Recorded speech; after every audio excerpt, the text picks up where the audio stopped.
What's up, YouTubers? Welcome to Chronic Curiosity video. Once again, got a little messed up. It does start at 25 minutes in, but the conversation is fluid until that point. Apologies, as always, but hey, technology, right? So the live video starts 25 minutes in. Hope you enjoy. The stethoscope and everyone's like, you're one of us, like you look just like us, and I'm like, yeah, I'm one of you, like I have a pulse. You might have made some decisions that brought by you the down grace this of God road. you did it, And I'm like, but I've made bad decisions too, and I was like, I just try and help people. That's right. And I'm super real with them too, and I always tell them like, hey, it didn't take you didn't get here in a day, so you can't expect Absolutely. to achieve that sobriety within a day, nor would you want to. I was like, because of that struggle and that journey, that's where your character's built, and that's where makes you who you are. Yeah, and then you're like, oh wow, that was terrible. Like I had to go through that. Like I really don't want to relapse. Right. And if you do relapse, it's it's not a moral failing. No, it's not like that. I always say, hey, like this is your life, and you might be right here, and you have hopefully the rest of it to redefine yourself. So don't let this moment be the moment that captures you and you can't get out of it. I said, because there's plenty of people that want to see you get out of it. I'm going to give you some fuel for that car. You got to steer it. I was like, you're going to hit potholes. I was like, you might wreck the thing. I said, we might have to get another car. And I said, but keep coming back. That's and right. get on that steering wheel and keep going. Yeah, I don't know if I should start talking because I'm recording. I'm going to leave that in because he should be I talking. did. I know. No. I'm like, so good. Yeah. So, right. So what you were saying when Real quick. Okay. So we're going to start. We actually already did. He wants to introduce everyone. Yeah. Before we get too far into the weeds, Okay. Lisa, thank you for coming back. Thank you. Rosie, thanks for being on. Thank you. I'm excited for this. And I wanted to get to it before I forget about it. And so last time Lisa was on, you just recently got your pro card, right? And then I saw in between then you started doing an article for. Yeah. So just give us just a little bit of that because I don't want to forget about it because I feel like we're going to get into it and it's right. going to No problem. 4 hours later we're going to. All right. But I definitely wanted to give you an opportunity to kind of put that out there. Yeah, what you're it's doing. for stsfit.com, and it's like an inclusive. They have and all the supplements you want to buy are on there, protein powders, all your vitamins and all those things, and then also tons of training videos and tips and articles, and then different experts from all kind of corners of fitness. And I'm doing the women's corner, so It's awesome. it's exciting. Yeah, very fun. Has that started? Is it coming? Is it like Yeah, so we've done so January, February's out now. So awesome? yeah, So check that out on Check it out. sts.com or stsfit.com. Yep. awesome, fantastic. Yeah. Well, So that's exciting. Very exciting. Yeah. Yeah. Sorry, I just wanted to make sure to Thank get you. that before I Yeah, forgot. it is exciting. Tony, maybe grab me. I forgot to grab a water. Can you grab me one too? Yeah. All right. Take this one away. Okay. Cool. Thank you. So, Rosie, why don't you I'm just going to let you just, tell your story. Obviously, there's specific reasons why Lisa and has kind of brought you here, but just so people can kind of get a background of kind of who you are and what you do, and then we can go from there. Okay. So So I lost my oldest son in May of 2016 to an opiate overdose. He had struggled with addiction for 6 long years. And back then, I think, wow, I didn't realize it is a long-term recovery plan. It is a medical disease of the brain. It's a chronic disease. And I think back to how much ignorance was out there then and how much ignorance is still out there now and the stigma. But Tommy was an awesome person. He still is an awesome person. He graduated from college. He was an MMA champion. He was a successful businessman. He was a wonderful friend, a great brother, tremendous son, tremendous person. Tommy was defined by his heart. He loved people more than himself. And I say this when I speak in rehabs. I have never met someone who suffers with the disease of addiction, no matter where they are in their journey, that doesn't have a heart bigger than themselves. I do believe that kind of sets people up when they feel deeper when stress gets to them more. But anyways, Tommy had this disease, what began as a poor choice. And I will say to anyone, it began as a poor choice, a misdirected, immature thing that got out of hand. Became a chronic relapsing disease of the brain within a short time. The first time that we knew Tommy had a problem, he had been given Xanax from his primary physician for some problems that were going on at home. My ex-husband and I were getting separated, divorced. That broke my oldest son, being a oldest son of a strong Catholic family. So his physician had given him a prescription for Xanax, and I am a pharmacist. So he had, told me about it. And I said, Tommy, no drug out there really can solve our problems. I said, it might make you feel okay for a moment, but when that drug wears off, you still have to face what we're facing. And I said, we will get through this. We all have struggles, but you need to talk about it. You need to work through that. But my son always was the fixer, and he could solve anything. School was tough for him, but he still graduated with a business degree. He wanted to be an MMA fighter. Not only was that, but he was 8-0. He was a champion. He just had that, I can, my way, I can do it. And he never wanted to look weak, or he didn't want to look like he wanted to be there for us, even though as a family, we were all getting through it. I mean, I had to go back to work full time, and, we weren't depending on him, but he took that on, right? So this Xanax, he started, and I know, don't get me wrong, before this, he probably was partying and thinking he had it under control. And how old was he at this time? So he would have been in his last year, like 21, 22. And, so he gets this prescription for Xanax. And the first sign that we knew that he had a problem was he was in a car accident early in the morning. He was under the influence of Xanax. And, I remember distinctly sitting with him on the couch and saying, Tommy, what's going on? And he said, Mom, this doesn't define me. This isn't who I am. It got out of here. I can, I'm going to get this under control. And I can remember thinking, I love him so much, and we're going to get through this, and we're going to do what we need to do. Okay, so he went to a court-ordered outpatient rehab in Laurelwood, and he got through that, and, that was great. I had no idea back then that just like any disease, I have hypertension. So if I don't take my medicine, if I don't exercise, if I don't keep my stress under control, if I don't deal with it each and every day, whether I fail or I don't, that disease is going to take over, right? We have to manage it. I had no idea back then that that's what Tommy needed to do. So maybe Tommy started, experimenting when he was 15, 16, drinking or whatever. School was tough for him, or, coping in different ways, using substances.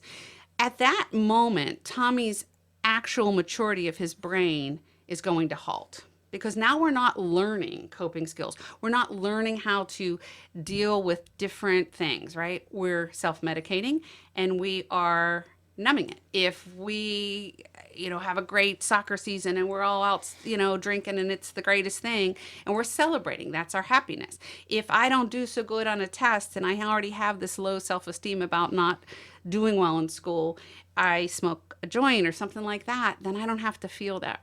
So as somebody keeps maturing, he's not really maturing because he's coping in different ways, right? And I, again, we go through life, we make our best. And I can remember, thinking he was my edgy child, but he's going to grow through this. He's going to mature, because men's brains mature completely by 27. Women are 25. And once Tommy started down that road, I can remember people saying to me, you just have to pray he gets to 30, because there would be a natural growth in the brain, right? But Tommy didn't make that. So, but back to my story. So anyways. Just real quick, I think you made an important point, and I've talked about this before on the podcast, and I don't say this to be antagonistic or anything by any means, but I think a lot of people, myself included, have a difficult time with the word disease as an adjective for addiction. And I know, Lisa, we've kind of talked, I think it might have been after the podcast was over the last time. And I said, I feel that I can understand, that piece of it, because I have an addictive personality, and I'm inclined towards that spectrum. But there's also a lot of people out there that have issue with the word disease for something like that, because you said it, and it was started off with a bad decision. So for somebody like me that has, trouble, I'm not saying I have a problem with it, because I do understand that, Tony's kind of helped me on this, with his background about, how there are, chemical changes, in the brain. Absolutely. But, and I've brought it up too, that, we've talked about before, so whatever. My wife has type 1 diabetes, and she's had it since she was a little kid.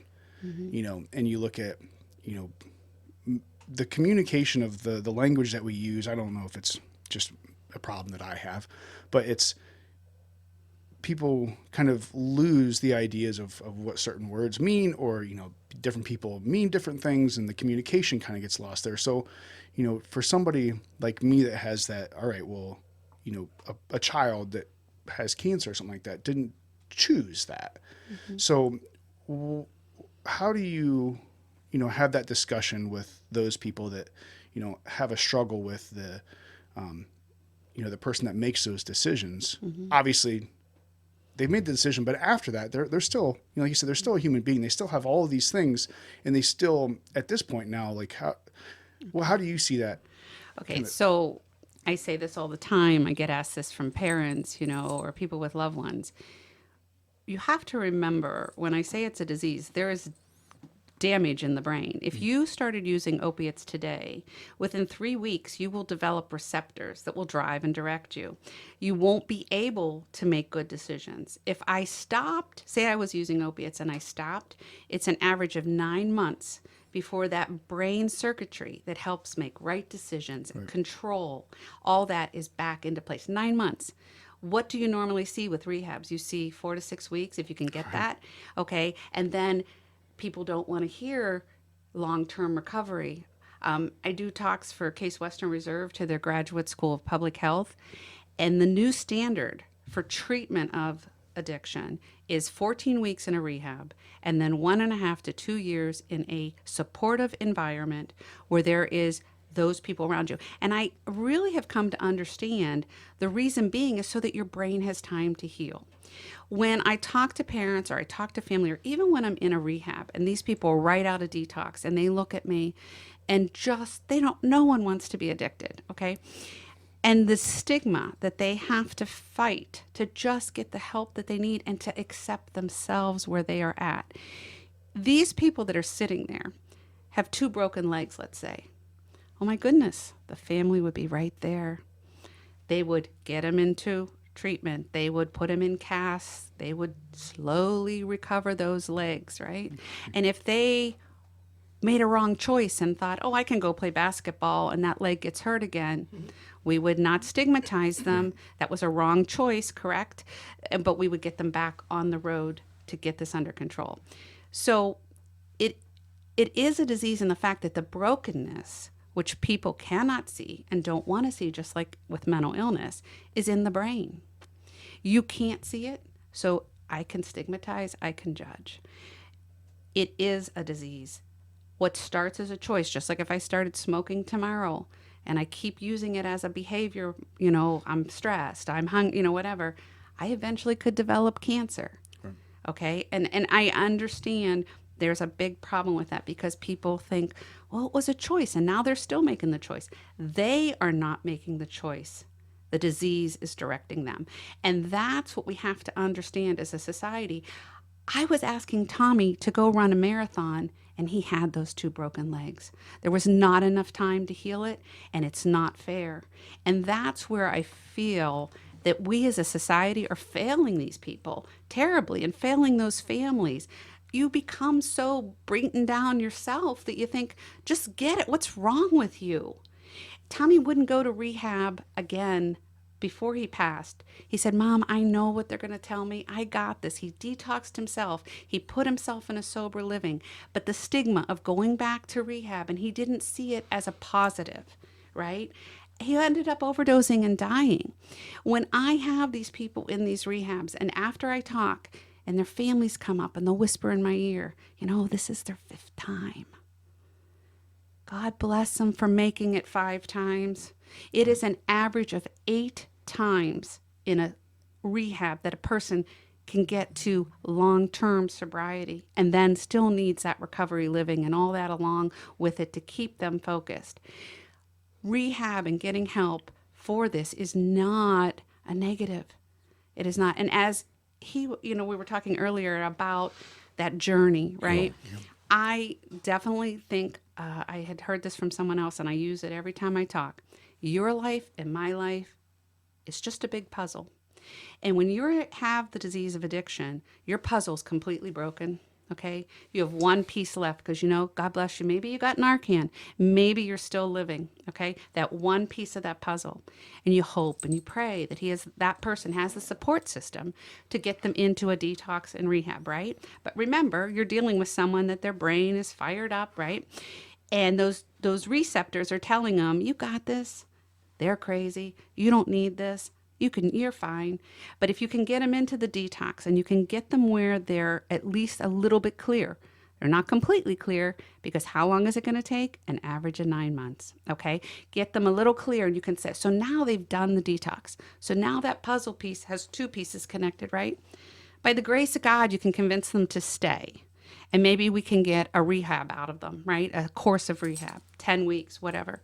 Now we got 2 pieces. And maybe they connect with somebody in the rehabs, maybe their roommate, maybe a counselor. They'll take maybe one thing that somebody says, and they'll get those pieces together. And then now they're not going to go to sober living. They want to get back to their life because at 3 weeks of your rehab, that emotional detox kicks in. I'm not like this. I can do this. I want to get back to my life. I have a job because of the stigma. Tommy never wanted to be known as that person with addiction, right? It was a moral failing. So that emotional detox maybe drives that person to say, I'm not going to sober living. I got this because the disease tells them, oh, you got it. Don't you worry, right? And then what happens? Something that's inherent to the disease, relapse. When a relapse happens, now my puzzle that I worked so hard to get those 5 pieces is now back down to 1. Now we might have to face criminal charges, or now the family's going to play the hard nose, and oh, that's it. You this is your choice. You just have to want it. What's wrong with you? Well, what's wrong with that person is that brain is not right, and they don't realize it. So then now that person only has that piece again, and we start again. What I try to tell people in the rehabs and when they ask for my advice, that is not a negative, because you know what? We're all just a piece. And our lives are what we do with them. And as you work through that rehab and you keep building yourself, there is a purpose. Don't waste time beating yourself up, and don't waste time what the world says. But it's very difficult being a family member or seeing what happens to these poor people that are stigmatized. It's very hard to get them to wrap their heads around it because there is so much stigma that it is a disease. I mean, that it is a choice, not a disease. Right. Sorry, I kind of went off there. No, you're fine. It brings me to another thing too. You mentioned the criminal system too. Do you think how much? It just seems to me like we're just missing so much of this piece of what addiction is, and all of these things that there's so many things that feed into it. Whether it be, all right, the choice has been made, so we'll push that aside. We're on this path. Whether it be the criminal system, because obviously once you get into the criminal system, it's hard to get out of that too. I think we've talked about it, whether it be, the criminalization of certain drugs, this, that, whatever, it almost makes it easier to get trapped by it. Yes. So, that, and I've heard discussions too about different, rehab programs where it's kind of like the jail system, where they're not really, some of the rehab programs, they're not, and obviously I don't know that much about it, so you can tell me what you think about this, but some of them, they're not really in it to help the people or to reform the people. They're just, well, there's a quick buck here, we can make some money. And it seems like you add all those things together, and we don't have a system to deal with, one, mental illness on any type of level, and two, like, I feel like, like you said, the addiction thing, where it's so many people look at it as it's just a choice and that's it. But it seems much deeper than that. Oh, it's much deeper. And 70% of people that have addiction have concurrent mental illness. My son did not, okay, but that doesn't matter.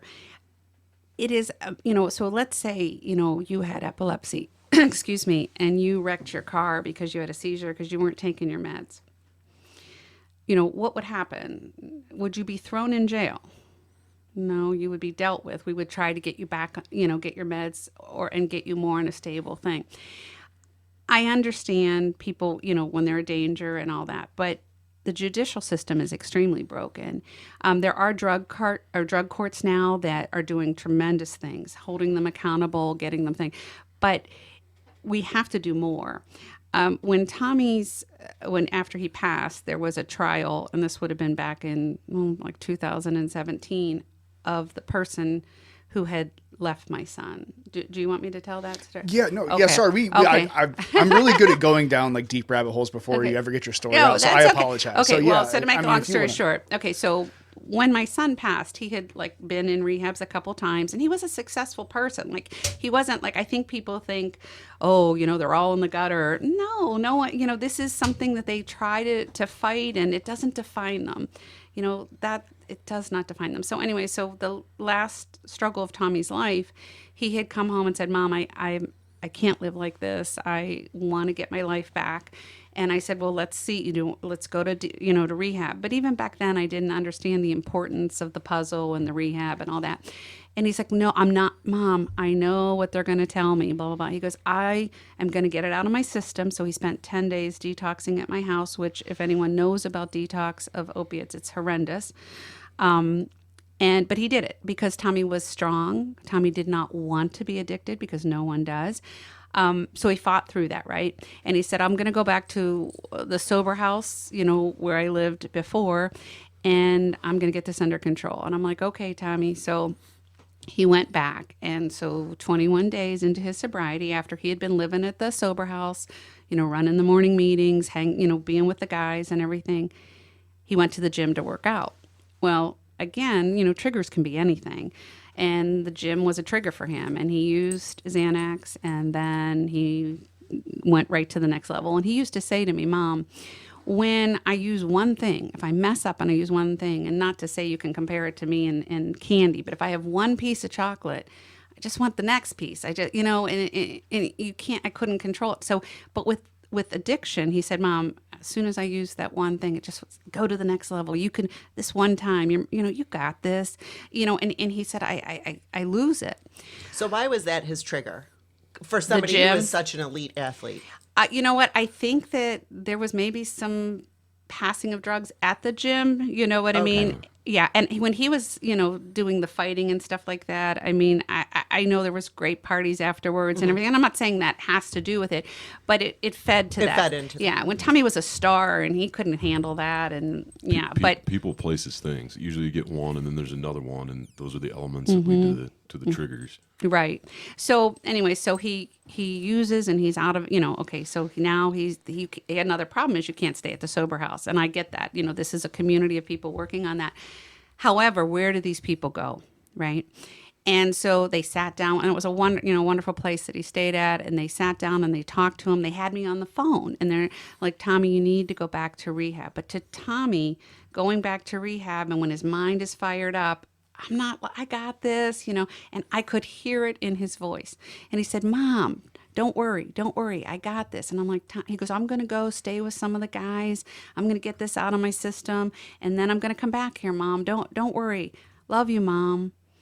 That was my last conversation with him. And, unfortunately, the disease won. He connected with someone else that he used to use with. that 3 years prior to this, one time they were using, and this other young man died of, overdosed, and Tommy saved his life. Fast forward to 3 years later, Tommy's not going to call his sponsor. Tommy's not going to reach out. His good friends, nobody really understood. He had gotten to the point where he felt he was a loser. You know what I mean? His self-esteem, everything.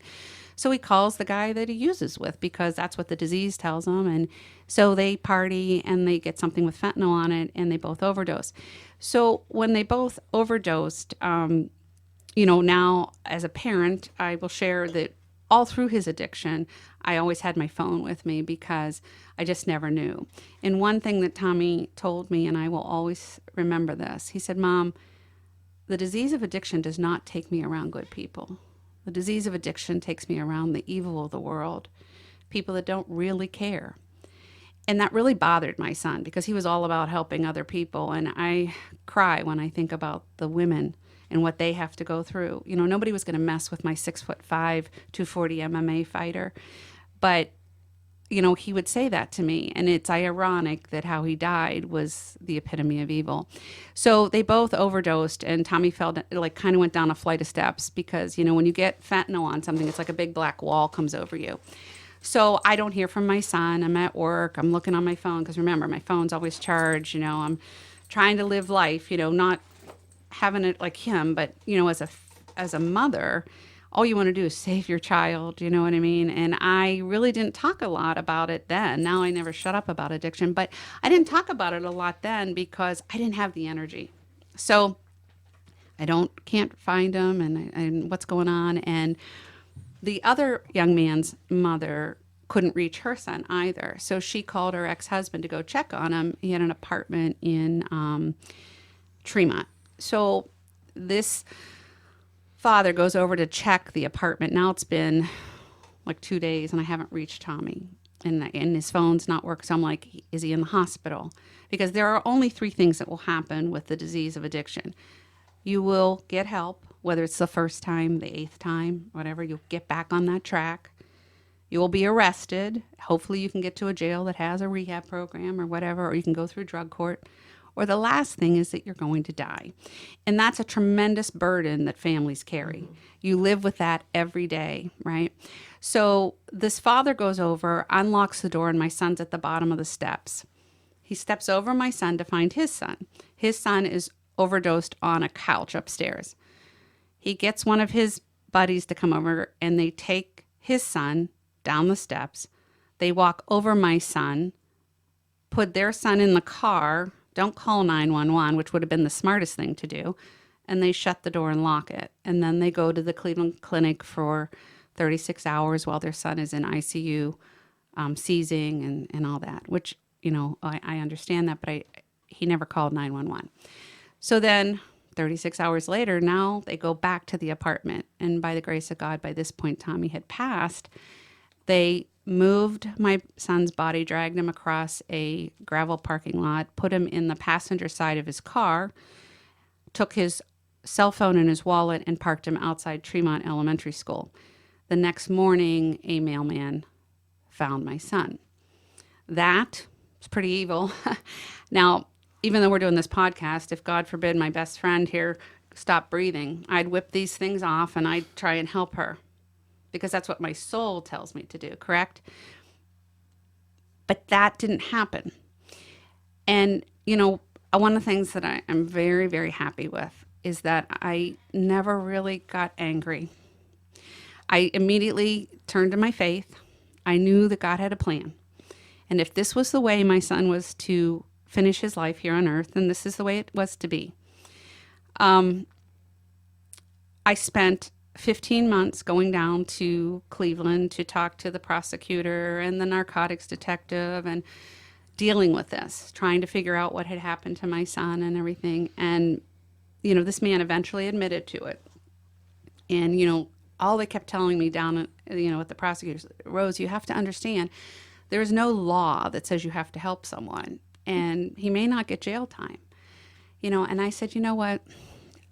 whatever, he has to answer for this, just like we all answer for our lives. I mean, you have to answer every day when you go to bed. Were you a good person? Were you kind? Did you care about others? Or were you selfish and only thought about what you wanted, right?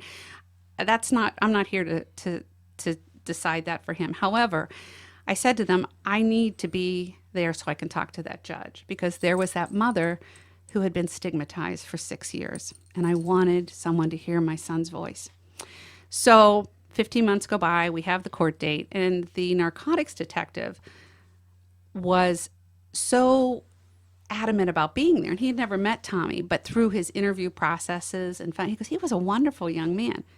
Of course, everyone's a wonderful human being. You know, it's us that judge them, right? He said, well, I want to be there. So he was there and he talked on about Tommy, and he just said to the judge, he said, you know, Judge, all this man had to do was call 911. He didn't.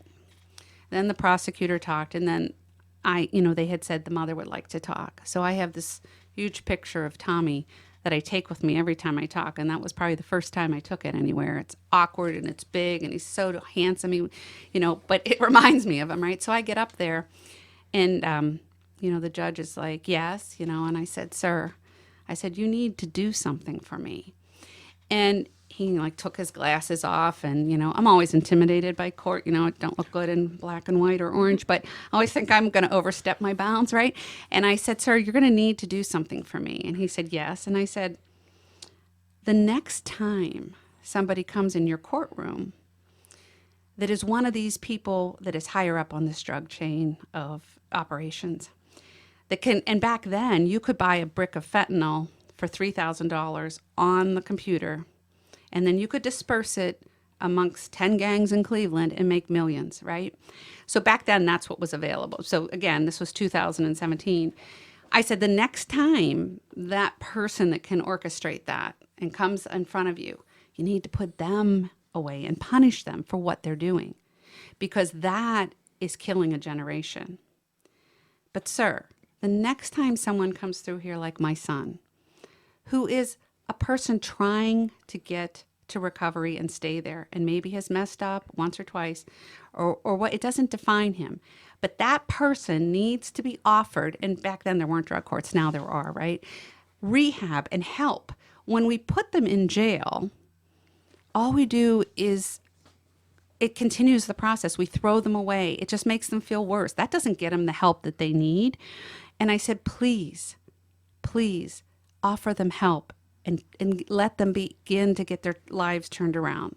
So then I sat down, and, at the end, the man ended up having to go to county jail for a couple months. But that was because he set himself up. He was yelling, and, it was his own doing, And to be honest with you, when that man was in jail, I prayed extra hard for his son, who was just as sick as my son, and had no one. So say that young man had a moment of clarity and wanted to get help, who were they going to call? Friends have done, people are done, nobody understands. His father was his only hope, even though his father, I thought, was a little bit goofy, obviously. But so the father was sentenced, and, at the end, the judge said, and you, Rose, please stand. Oh, no, here we go now, And I stood up, and he said, I want you to know something, that I did hear what you said. And he said, and I do try to do what you're asking of me.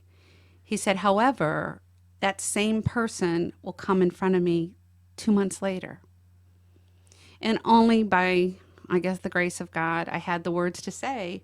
And I looked right at him and I said, sir, that's where your understanding of the chronic relapsing disease of the brain, your compassion, your understanding, and your duty must come into play, because that person deserves another chance.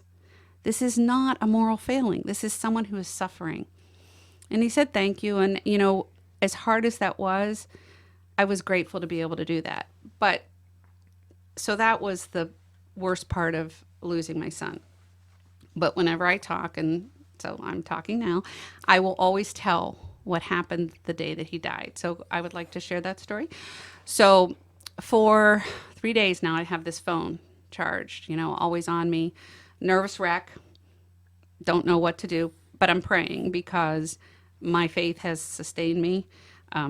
Many times I've had struggles or disappointments, but I've never felt abandoned. I've found my inner peace, my inner strength, always with my faith. So I'm praying and I'm at work. It's a Friday night. No one is there. And I'm like, Lord, please just keep him safe, hoping that I'm going to get that call. Right? I have been through this many a times. And it was quiet. And, I'm in this huge office by myself and I hear, Ma, I'm okay. I go, now I'm losing it, right? Now I love my son so much and I miss him so much and I'm worried sick and I'm a mom and I'm hearing his voice now. But I knew that I'm not crazy. I know I'm not on any kind of hallucinogenics. And so I kept praying again. And then just as he would when he was at home and if he was in another side of the house and I was cooking for him or something, he'd get louder. Ma, I'm okay. And I thought, oh my gosh, somebody scanned him in because you have to have a scan where I work. You can't, and he had come to visit me. And I thought, well, how could he get it? No one's even here. So I get up from my desk because I'm like, I got to find him. He's here. I'm like, I have this joy, right? Tommy, and I'm running towards that voice and I'm stopped. And I'm stopped by him, by his face, as big as the wall, just his face. And all around him, and I will never be able to tell you what beauty I saw. It definitely was heaven. It was lights and whiteness and beauty beyond words. And he was in the middle of it. And all it was his head as big as the wall. And he was smiling and there was peace and there was so much love on his face. And he waited until my eyes met his eyes. And he said, Mom, I'm okay. And I screamed. And I said, Tommy. And I ran to try and envelop him. And he went up. And I knew at that moment that he had passed, and I knew that he was in heaven.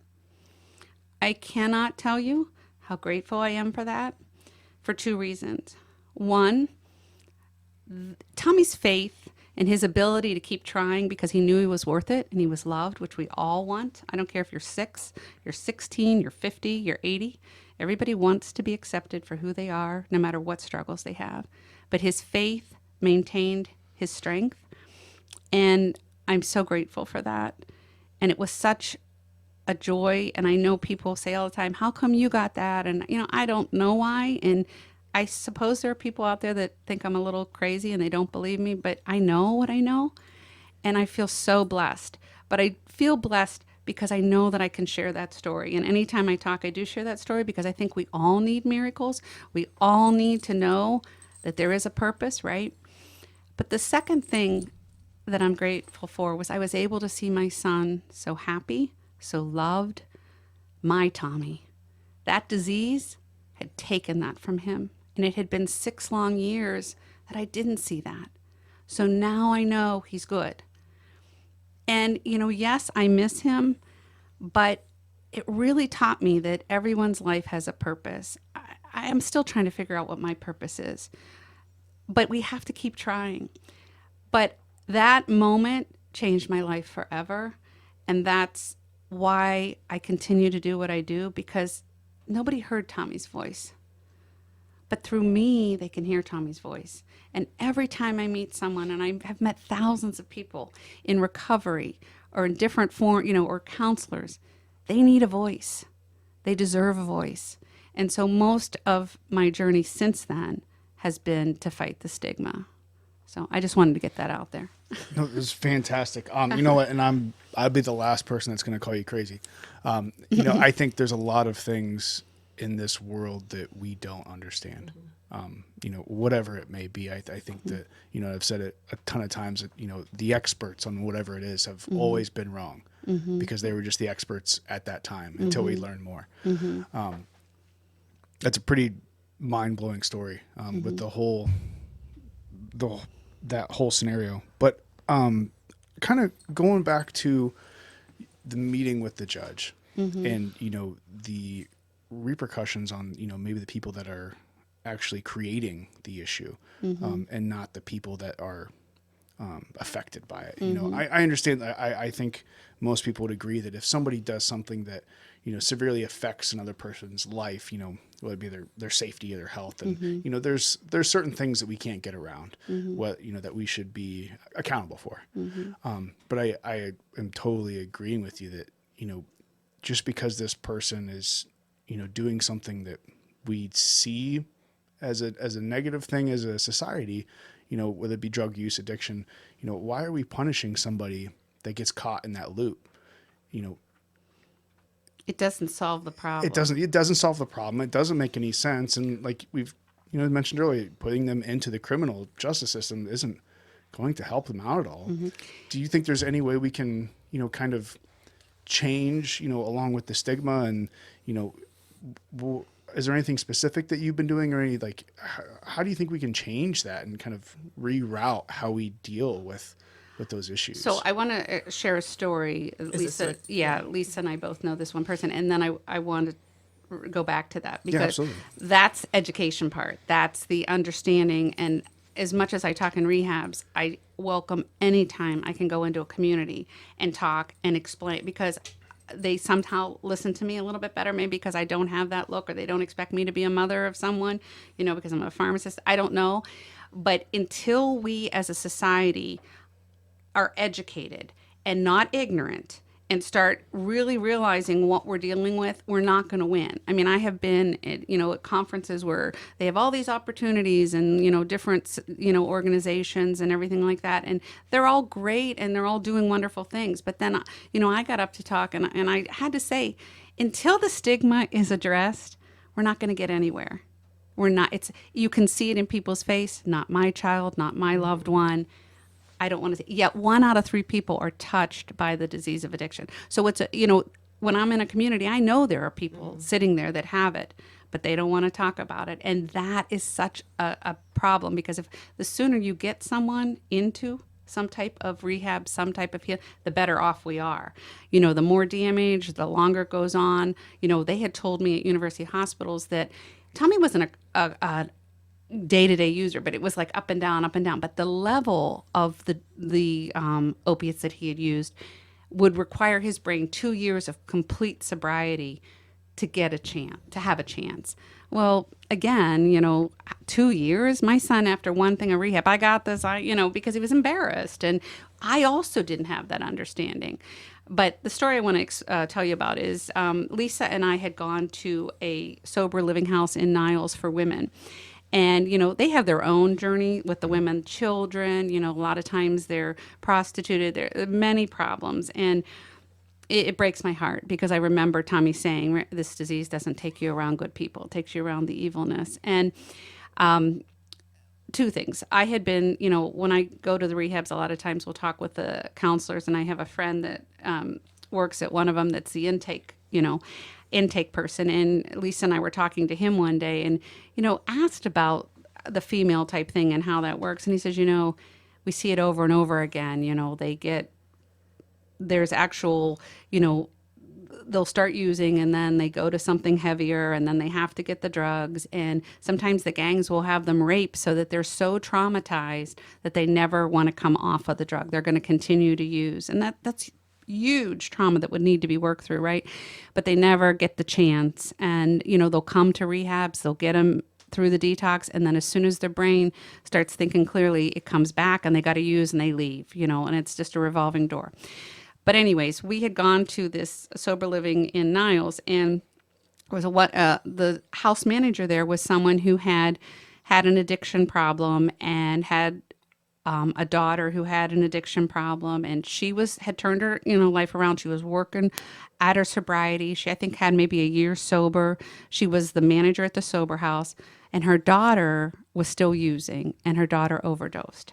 So I remember reaching out to her, but she made it through that. That was a huge, made it through the death of her daughter. Yeah, So and we thought that right. was, I thought, oh my God, she's going to relapse, because that's the greatest stress anyone can go through is the loss of a child. Second is the loss of a spouse, but a child, it's huge. So she made it through there, and they're so grateful, and everything. And I kept, I knew someone that kind of oversaw the house, and I kept, how's she doing? Oh, she's doing good, and everything like that. Well, come to be, she had like a court case that was hanging over her. I don't know the story or whatever, but the point was she had to go back to the court back in Pennsylvania, right? So it got postponed till after Christmas. And then when she went back and she had letters of recommendation that she had turned her life around, she had done all this, right? They felt the need to put her in prison for 2 years for whatever it was, It was she during an overdose. Oh, that's right. She I assaulted She the assault- medic. But again, if you were having an epileptic seizure Right. and your hand flailed and you broke the medic's Right. nose, you would never be prosecuted for that. Right. And she apologized. And you're right. I apologize. That's the truth. And so they decided that she needed to pay for that. And so now she was in prison for 2 years. That doesn't seem right to me after she had proved, don't get me wrong, but she wasn't, the disease is who hit the medic. When you give somebody Narcan and you bring them out of a overdose, You're out of your wild. mind. Oh, yeah. You're out of your mind. So why, and it wasn't that she was, sorry she felt it, but she had turned her life around. So I think every case is different, but you definitely have to look at where they've come. And it's very difficult to have a year of sobriety. In young men that have opiate addiction, at 20, 1 out of 10 of them are going to get it. If they're between 20 and 30, 1 out of 10 are really going to get to 1 year of sobriety. 1 out of 10. That's, you know what I mean? It is hard to make it, So I think, again, we go back to what you were saying, how could we change these things? Changing these things is through education. We need to be better educated. We need to stop putting our heads in the ground. We need to start realizing what is necessary for a person to get to long-term recovery and put it out there. And so that when a person, these young families, if you go to a rehab, you think, okay, 6 weeks if you can fight with the insurance. But never was it said to me, and I think it's changed now, but it shouldn't be an option. It should be, you're in rehab, the next step is sober living. And that support until you can really think on your own. But again, who's going to pay for it? I mean, I have people all the time, they need grants, they don't have insurance coverage, things like that. And, that is a big part of the puzzle.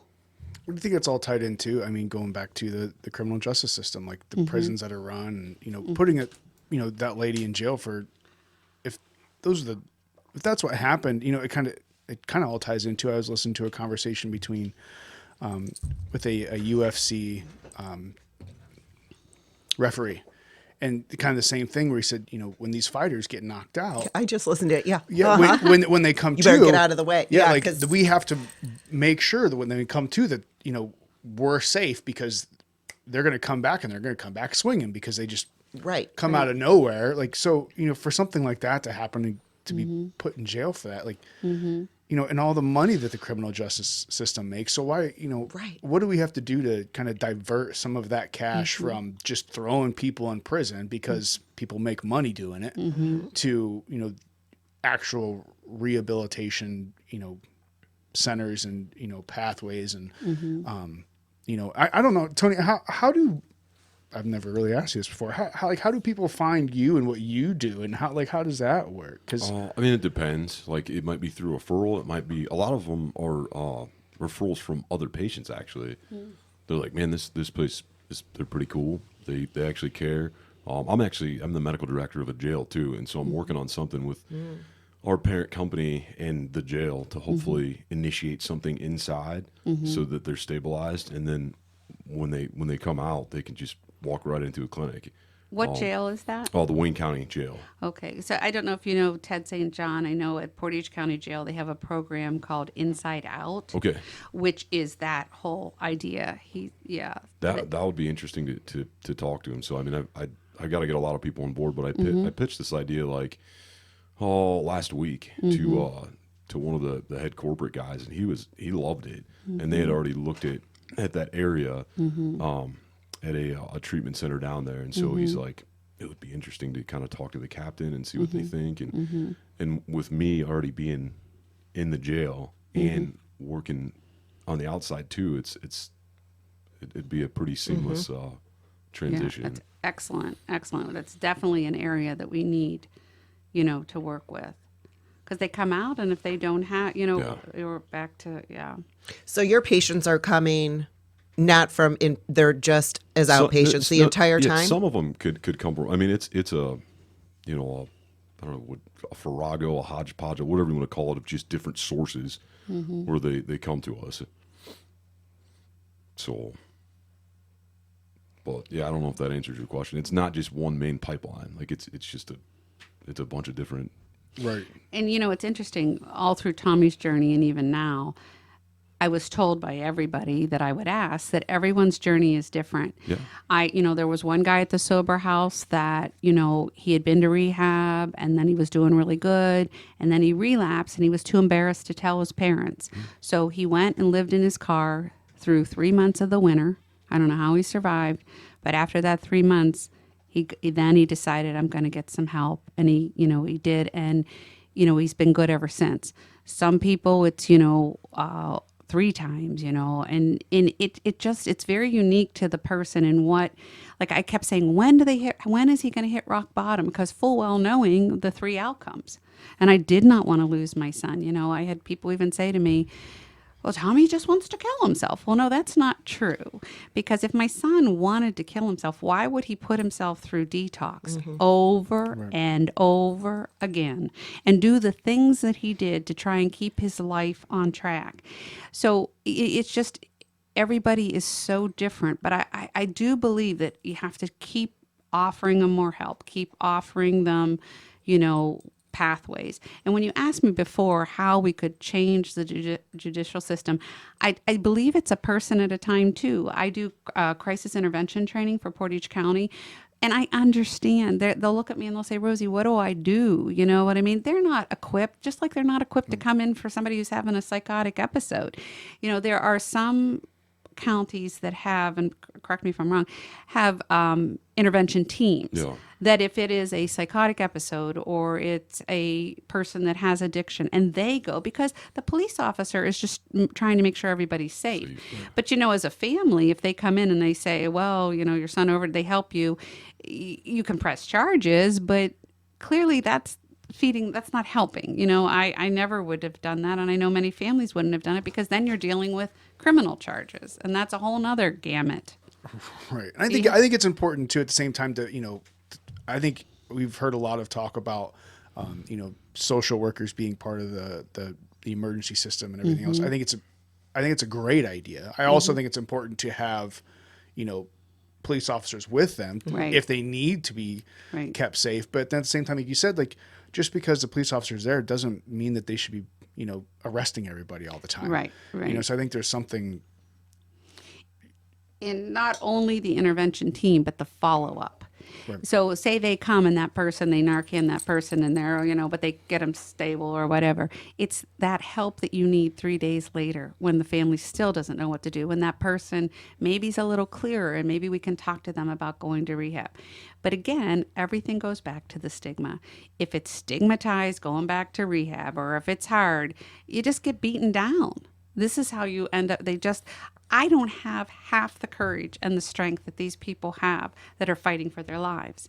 When I leave a rehab, I'm empowered because they're trying once again. I don't know that I could do it. My son had more strength, than I will ever have. And he kept fighting and kept going back. When you don't have the support and and your mind is damaged, God bless them for taking each step they take.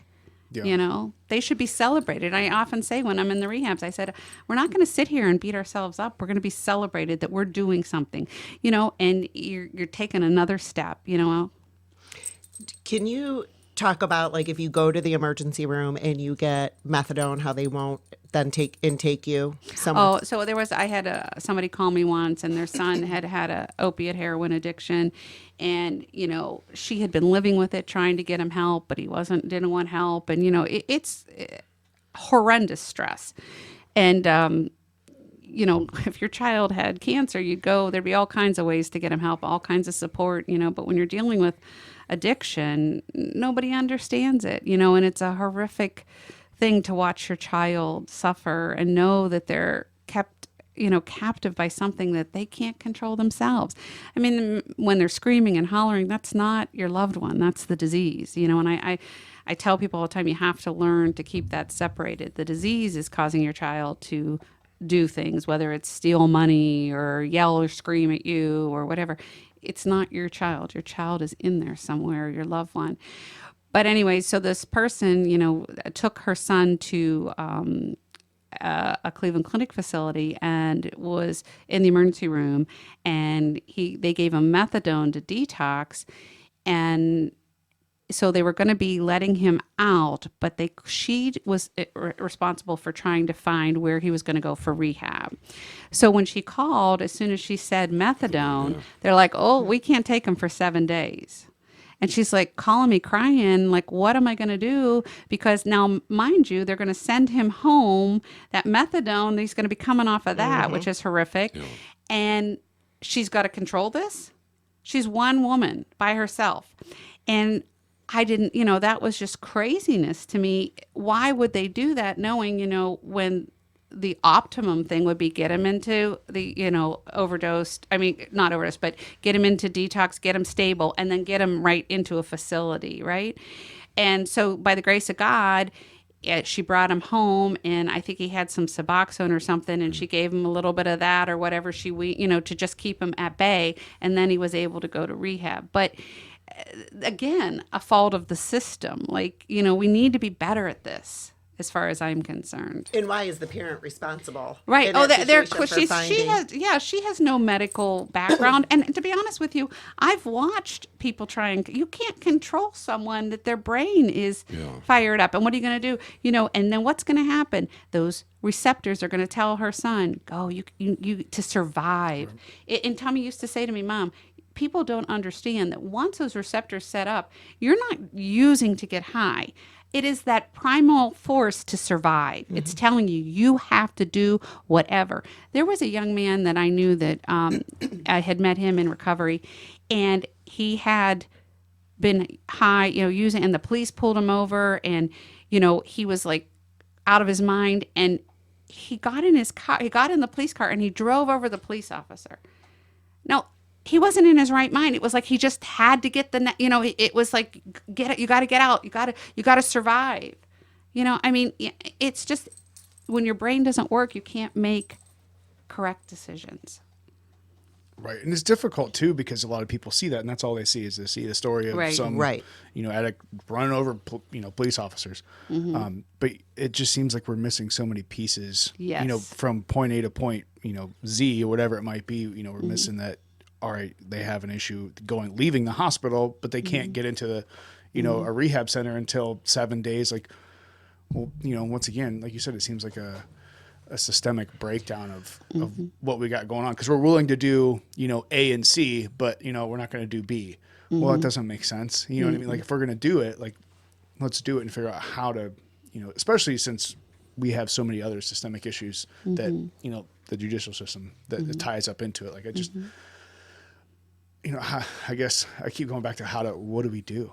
Because the system is so broken. I know. She said it perfectly, though. It's the kind of debunking the stigmatization and the education piece. And it's just that continued wide reaching of education. And go ahead. I'm sorry. I didn't mean to. No. That's exactly. But as far as a whole, the system being so broken that you have someone who is well educated, has the means to be able to keep going to rehab if your insurance is not going to pay for it. What do people who are uneducated, their families have had enough, they've walked away, where do they even begin? Right.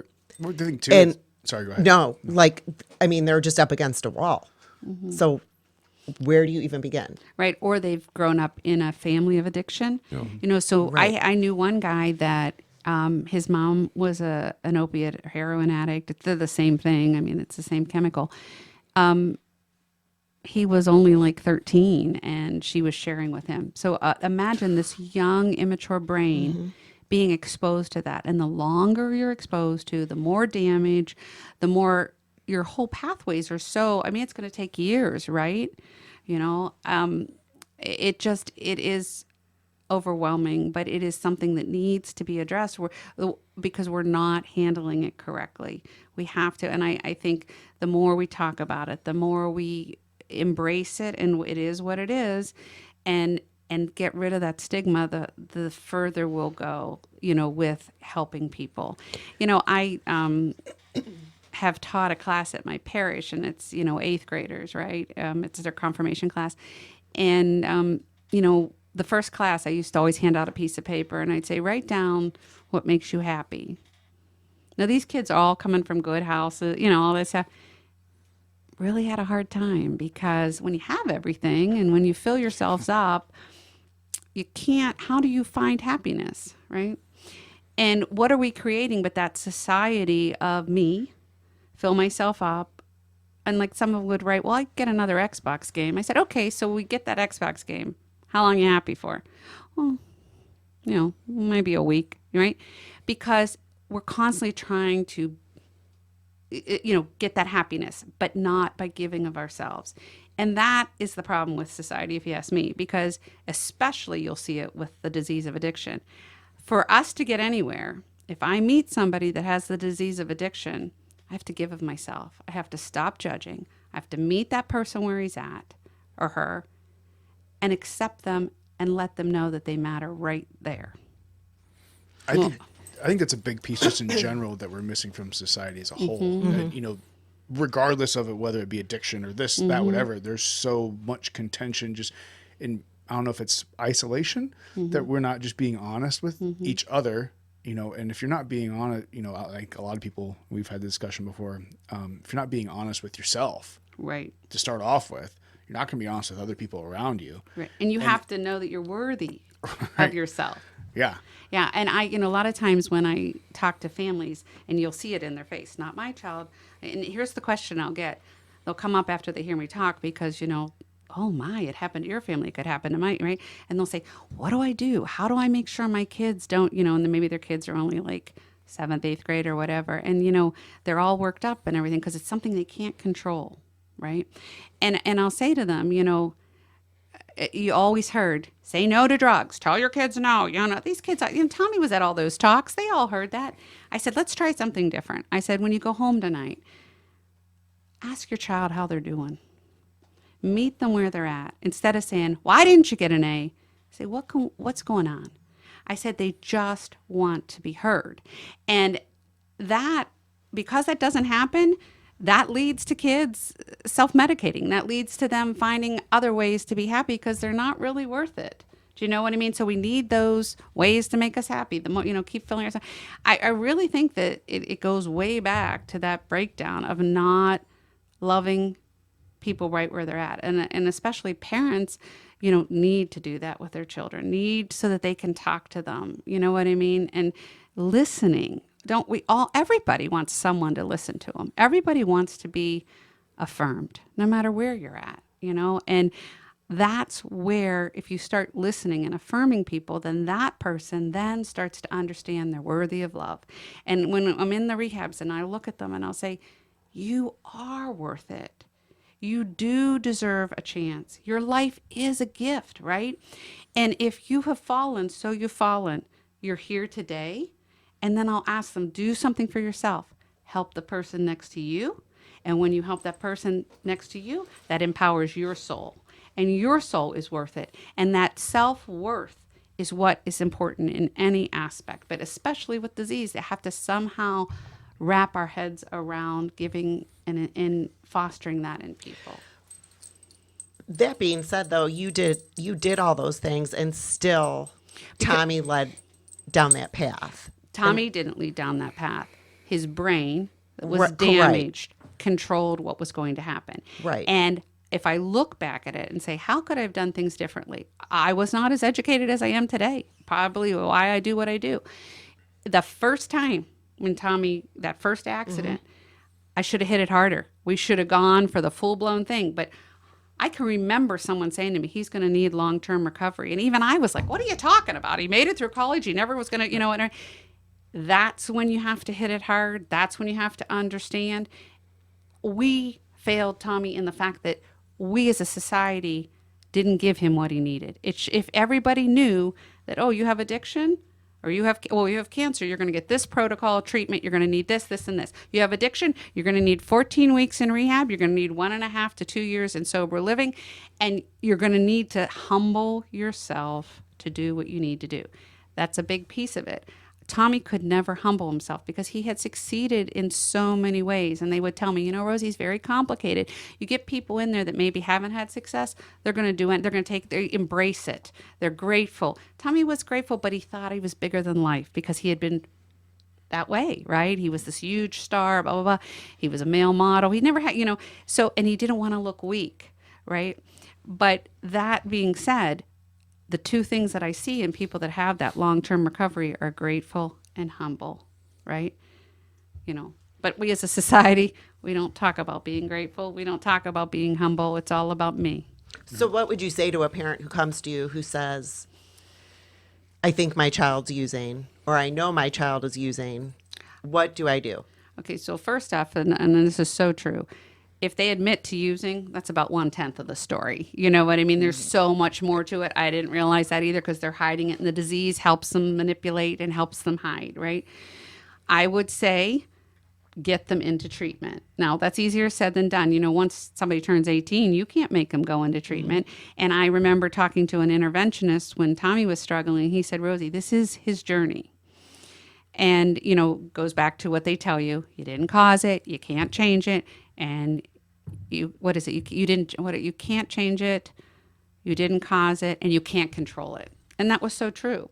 And he said, you can't work harder at Tommy's recovery than Tommy can. So very true. There has to be a little bit of relinquishment in the fact, and again, this is how I remember 3 months before Tommy passed, sitting by the window, saying my prayers, crying, feeling like I was watching my son die a slow and agonizing death, and I couldn't stop it. And it came to me that regardless of what was going to happen, because there's 3 outcomes, right? It was out of my hands. I had to relinquish the control. I did everything I could. I never stopped loving my son. Enabling is not what I did when you pay for someone's apartment so they can be safe while they're working in IOP, or you take them to Giant Eagle to buy groceries for the week. Enabling is throwing money at them and not spending time and caring for them. And people are very perceptive. Tommy always knew when people really didn't care, when they stigmatized him. And he'd be like, really?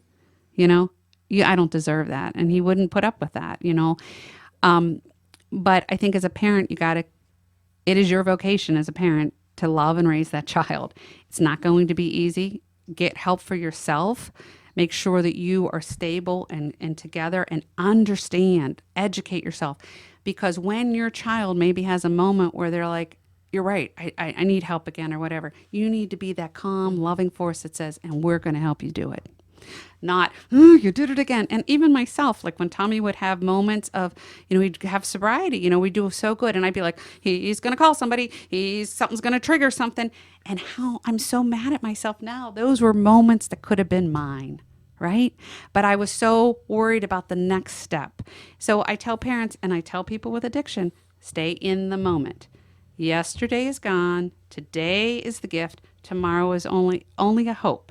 What can we do today? And I survived my son's addiction because at the end of the night, and I got on my knees, I thanked God for another day, and I knew I had done my best. I was not perfect. No one is. But I did my best.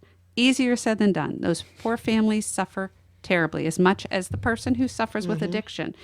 Again, what can we do? As a community, God bless you if your child doesn't have addiction.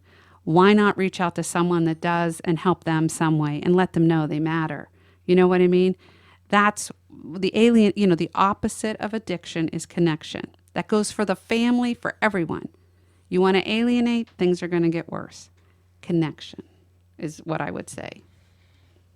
I think that too, it goes back to, as a big picture, the more we alienate each other, things get weird real fast. Right. And to allow people to make mistakes and to be wrong and, have that, okay, it's in the past. We made these mistakes. Where do we go from here? Right. And I know, I think on a grand scale around the world, we don't do that as human beings nearly enough. But bringing it down, I know Tony's talked about before where, he's had people in there, like you said earlier, he's like, you know what? You're driving the car. You might make a mistake today. You might crash it. You might dent it up, but tomorrow's a new day. It's behind you now. Where can we go from here? And I guess that's a big piece of why we're doing this right here is to, get some of that communication out to people. Whoever will listen to it is, hey, people are gonna mess up. We're all gonna do something wrong. We're all gonna screw up. But, in order to fix it, in order to move forward, we have to have somebody that allows us to do those things. And I think that seems kind of like what I hear you saying. Right. And when they mess up, every time you have a relapse or somebody messes up, you look at what caused that. What happened? What can we do different? No one is perfect. That's the whole thing about the journey of life and the recovery. That as you maneuver through anyone's life, you look at where you fell. How can you change things? What can you put in place to make things better? Because it is not a race. It is a journey, right? And I think we put it on ourselves and it's so miserable. We want it fixed immediately. It goes back to that whole world thing of immediate happiness. It's not going to be like that with recovery. You have to humble yourself. Sometimes you have to take it a minute at a time, but you are worth it. And the only way a person can wrap their head around that, a child or whatever, is if those around them are saying, we're here for you. You are worth it. Then they themselves will begin to believe it. That's why they do those meetings and they can open themselves up and it lets their brain start working again and feeling and making decisions and feeling good about themselves, And letting go of the shame, I think. And that's Yeah. one thing that you always say is how proud you were that Tommy was your son. And I think parents struggle with that.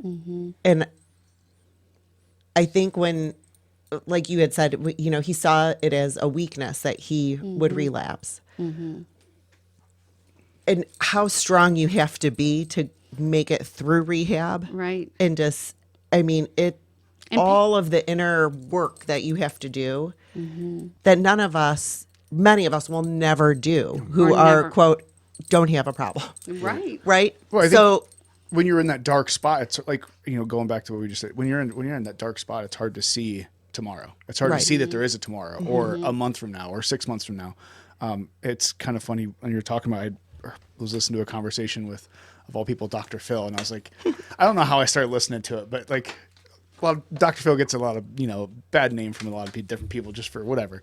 But, he was talking, I was kind of surprised at what he was saying and how he was articulating himself. But he mentioned, people with issues, whether it be, addiction or, different types of things in their lives, that if they're not looking down the road a year, then, or if you're not looking into the future, then you're going to be in the same place you are now tomorrow, the day after that, the day after that. It's, if you can, encourage those people to take that, all right, let's look at tomorrow. Let's try to make changes tomorrow.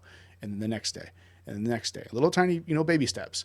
But he said, in a year from now, you can look back and go, wow. Look how far I came. Maybe it's not where I want to be, but look how far I've came. And I think, I guess a big part of without that encouragement, if you can't see tomorrow, you need somebody to say, hey, there's a tomorrow out there. And there's a day after that. And there's a year from now if you, if you aim for it and shoot for it. Right. And if we presented it that way to those people, that it's a long journey and that, bit by bit, we're going to get to where we need to be. There is hope. When you can give someone hope, that's the whole thing. And I many times I was driving to work the one day and almost in tears, missing my son and been through so much, and I thought, wow, what is going, and then it came to me that, everything that has happened in my life has brought me to the point where I'm at today. Tommy's life had such purpose. Tommy suffered tremendously the last 6 years of his life, but Tommy's spirit and love lives on today through me, and I'm blessed to be able to do that, right? Every one of us has a purpose. You have to work it yourself, be kind, and give to others to find that purpose. But when I'm in the rehabs and they're all sitting there and they're nervous and God bless them, they're just mentally and physically sick, and I'll say to them, they look at me like, how can I have hope? And I'll tell them all, okay, I want all of you to hold your breath. They all do it, and then eventually they all start breathing again and they look at me and I'm like, okay, so you breathed again. Is that because I'm here? Is that because you're in this recovery room? It's because there is a purpose for you. You know, Tommy had 3 car accidents that he should have died, but he didn't. And I used to look at him and say, Tommy, your life is a gift. And what you're going to do with it is your gift back to him. It might not be perfect. But we're going to take it a step at a time, right? He's not done with you. When it's your time, it's your time. I could leave here today and be in a car accident. It's my time to go. But today is what we have to look at and be proud of ourselves for today. You know, again, like Lisa said, could I have been in rehab 4 times? Probably not. You know, I can't like, you know, that tenacity and that keep trying and to love yourself enough. And, you know, I guess, especially when I'm at the rehabs and because of COVID, you know, no families can come and they're just dying for love. Like, you know, I'll have the women say, I haven't seen my kids for 2 months. Or I had this one woman come up to me and, you know, I don't have to wear a mask when I'm talking, but they're all, you know, masked up. And at the end, she said, you know, can I just hug you? Like, I haven't had a hug from my mom. And I'm like, yeah, they're not going to fire me. I don't get paid for this. You know, I said, but yeah, you can hug me. And then all of a sudden the line gets, there's 10 people that need a hug, you know, and it's just that human caring about another person. It really is the epitome of everything. And I think someone else recognizing that you're worthy. And I think for many of these people who have lived through childhood traumas, whose parents may have had mental illness and addiction issues, truly, and it's like a foreign concept to us who tell our kids constantly, Yeah, you love they are loved. You're worthy of being happy and healthy. Like, no one's ever told them that. And I think for women especially, when they get sober and they're in, and then it starts to hit them, everything that they had to do to feed their habit. Right. And then how do you, once you hit that realization of prostituting yourself or, you know, everything that you've done, how do you then begin to feel worthy?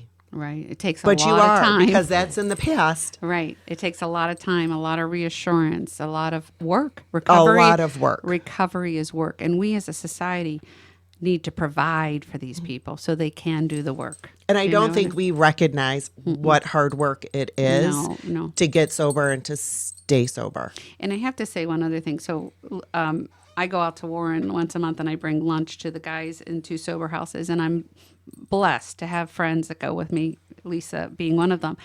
And, you know, it doesn't matter what we bring in. If I bring in bagels or I bring in lunch, you would think I brought in the greatest thing ever. But what they want more than anything is just to talk. Just to feel like, you know, I always make things to put on their bags or on their beds, like, you know, have a good day or you matter.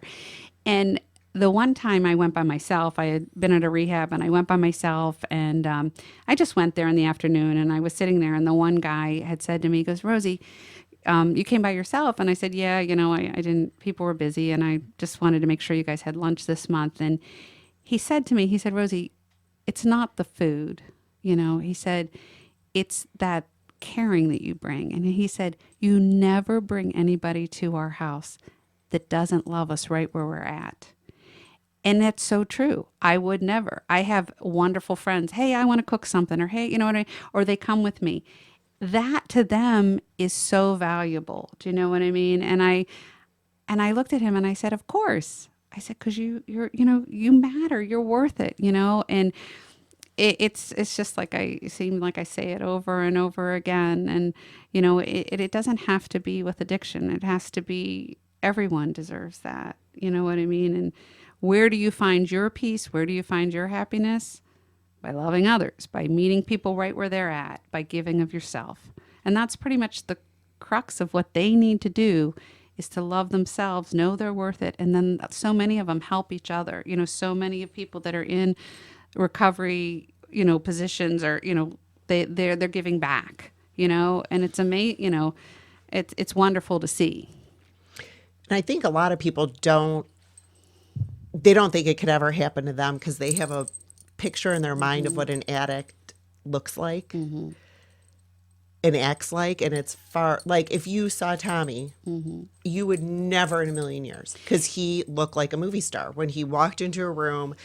But and after the first few times we went to the sober house, the biggest thing that I left with was like they look like they could be one of my boys, like that. They Because the disease doesn't care how smart you are, how attractive you are, how much you're loved, how much money you make. It doesn't matter. It does not matter. No, it does not matter. And again, that goes back to what we think. Do you know what I mean? And back to the education thing, and back to that it is not a stigmatizing disease. Many times you hear people that, if you have that addictive gene already and then you have surgery and then you're given a high dose of opiates, that you kind of like that feeling and you're taking it like they said, and no one's monitoring, and next thing you know, you're addicted. It does happen that way too. Again, no pill out there is going to solve all of our problems. Even with pain, we have to manage it in other ways. And I don't think people set out. No one ever says, I'm going to set out to be an addicted person. No one does. No one does. Just like someone doesn't say they, want to have schizophrenia or a mental illness. Sometimes it's just in your makeup and it happens, so. Are there some things when somebody comes in to you for the first, like an intake, that kind of you can tell like they're not ready or they are ready, or yeah, so it kind of it just depends. I sit down and I listen to them, collect a good history on them. How did the addiction start?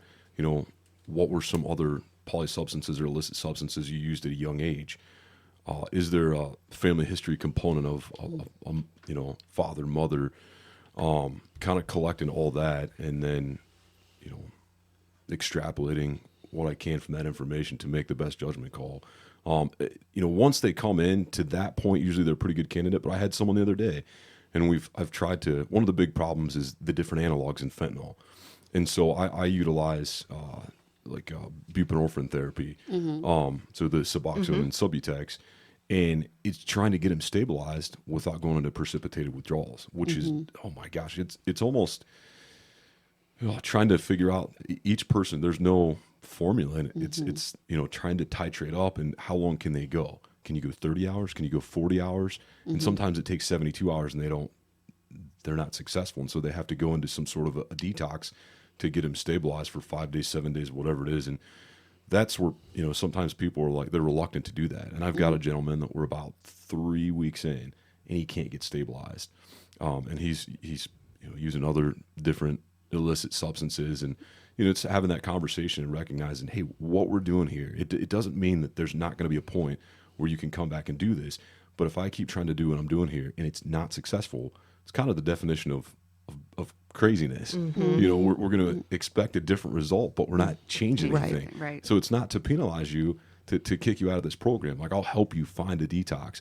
You get stabilized, you can come back. But yeah, absolutely, there's definitely people that they're not ready for it. They're not ready for it. So I kind of have to get them. And I worry though when they're not ready for it. Like when Tommy relapsed, what do you do with those people? Yeah. You want to try and keep them safe. And a lot of times I'll get calls from parents and they'll say, "That's it. He was good. Good. Like he's a better person when he's sober. He was good, and now he used again. I'm kicking him out, and he's higher than a kite." And I will beg those families, please don't do that. Yeah. Because if you kick them out, what are they going to do? Their brains are fired up. They're going to go down. They could die. And, like you said, the different analogs of fentanyl, this is half the problem. There are so many things out there.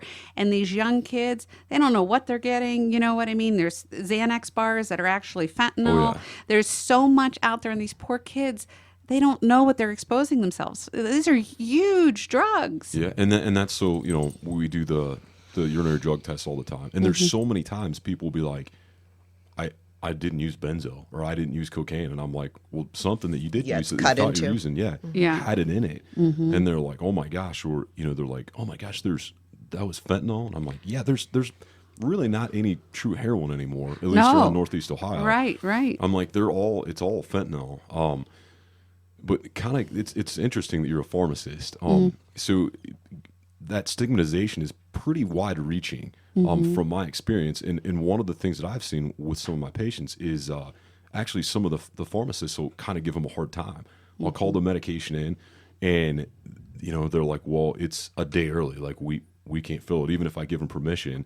Or they make them wait for, and I know they're very busy, and I tell my patients that, but there are definitely times where I've called and I can just tell, and I'm like, listen, but that person's suffering, and that's what I tell them. Or so let's say it's difficult to get them stabilized, or they relapse, and they are on the different analogs of the fentanyl, and so sometimes it's easier for them to get stabilized on just buprenorphine, so Subutex for a couple days, and then transition into Suboxone with the buprenorphine and the naloxone component. Well, there's a prior authorization that's always needed, and so I'm like, guys, which takes days. It Sometimes can take days. Usually, I can get them within the 24 hours, but it depends on the insurance company. Right. And so I'm like, insurance companies are dictating how I prescribe and how I practice. And I said, guys, you don't understand this. Like, by this taking 3 days, someone already relapsed. So, their receptors they're different. The down saturation. And I said, so now they're going to go out, and they might not have their normal dealer. And the amount that they would normally do, now they might overdose. So literally, by you not giving me this prior authorization so that I can reinduce this person, now this child doesn't have a father because they died, and that's on you. Right. Like that's on an insurance company who didn't go to medical school or nurse practitioner school or PA school. Right. And you're dictating because of, is it a medical necessity? And it's like, holy frustrating. And what's their response? Yeah. Usually, if I can get in touch with someone on the phone, and I'll start asking them different questions, then they'll do it. But sometimes they're like, well, we gotta wait, and so The ignorance. Yeah, and it goes back to that education, like you were saying. And I guess I don't know how you educate insurance companies too, because it's. But they need to be done. I know. There was a woman, I spoke at a women's recovery group, and she was a nurse. And she was in recovery, and she brought up that whole insurance thing, and she said, that's my calling. She goes and she talks to them, and it all comes down to that money. Do you know what I mean? Like you were saying, the money in the prison system, money with big pharma. Right. And the insurance companies dictating they can only have this amount, and the pharmacists thinking, and don't get me wrong, there are good pharmacists, bad pharmacists. There are bad insurance people, good insurance people. And good providers and bad providers. Right. Too, so. And, oh my God, we're not going to get paid for it. You have to wait. But in reality, you're talking about life or death. Yeah. On the jail side of it, what happens if someone who's addicted, long-term user, is high, brought in by the police for whatever they did, got caught stealing or whatever? What happens then? So are they on? If you can explain that. Yeah, are they on a stabilizing agent already? No, or they're just out using street. Yep. So I'm not employed directly by the jail. I'm employed by a third party, and so they have a quote unquote MAP program, which is they don't really utilize it there, and they don't have a substance abuse treatment program really. So it's detoxing with comfort meds, and I'm like, oh, this is terrible. Like even all the comfort meds in the world, like, and like you said, those neuroplastic changes have already happened, and so what happens is, I mean, what do you think happens? So you can imagine. They're going to go through their withdrawals. I'm going to try and get them as stabilized as possible with the comfort meds. They leave, and boom, they use again, or they get sentenced to jail and they get out and they haven't had years of sobriety, and so it's just this vicious cycle like we were talking about. And so that's why I'm like, man, if I could implement some sort of a program in jail, and we do utilize some Vivitrol, but it's it's the monthly shots, and it can be effective, but then if it's expensive, and so if they don't have, I think it's $1,300 a shot or something like that. So if they don't have a way to pay for it, and they're on the outside, or they're not set up with a program, right? And if there's no program, the Vivitrol will block the opiates, but they'll just use the addictive decisions. They'll use something else. It doesn't matter because their brain just says, "I need something. Give me that. I gotta get that. So." There's, again, so much that has to happen. It's in anybody's recovery, whether they're in jail or whether there's all these different facets that all have to come into play. And you can only hope by having all of them into play that we're going to be successful. I know everybody recovers differently and everything like that, but if it was my child or my love, I would want every possible thing that I could do. And as a society, we're losing the battle. So why not put that energy and that effort into giving them everything that we can, the best possible scenario, we're still going to have relapses and everything like that, but not shun them, get them back on track, you know. So can you, and I know like you have a great story of our mutual friend who detoxed her son at home, basically, of what happens physically to someone when they're detoxing Oh, yeah. and how bad it is. I mean, do you want to answer this? Do you Well, want to I answer this? mean, Like, it's pretty bad. I mean, I don't think they're people realize how it's painful. horrific. Very painful muscle aches. It's like the worst flu you've ever had. There's diarrhea, vomiting. There's Tommy used to sit in the shower for hours, letting the water run over him because you feel like things are crawling on you. You can't sleep. You're sweating. Terrible pain again, and just anxiety, hallucination. I mean, he couldn't sleep. You feel like you're jumping out of your skin. And, every so often I'll get that feeling. I mean, I don't have addiction, and it drives me crazy. When you're laying there and you just feel like, oh, I'm just going to, like, everything's getting on your nerves. But that's 24/7 for them. Yeah, and I'm sure, like, I don't know, like the patients I talk to, they're like, I just want to die. Oh, yeah. I would rather die than go Right. through that. Right. So that's what I'm saying. Like when someone made the comment to me, well, it seems like Tommy just wants to kill himself. I'm like, no, that's not the case. And, it just, I had someone say to me, going back to those fentanyl analogs, 15 years ago, 10 years ago, what people were using when they were using drugs, they were using what they knew they were using. Yeah. Nowadays, they have upped the ante with these fentanyl, and it's in everything. It's in cocaine. It's in methamphetamine. Even the drug cartels that pump those drugs in, they saw, because they came out with those restrictions on opiate dispensing, it was out of hand, Yeah. so they started, having the ORS program where pharmacists have to log things. And then, doctors can only give you 5 days of opiates after, certain restrictions.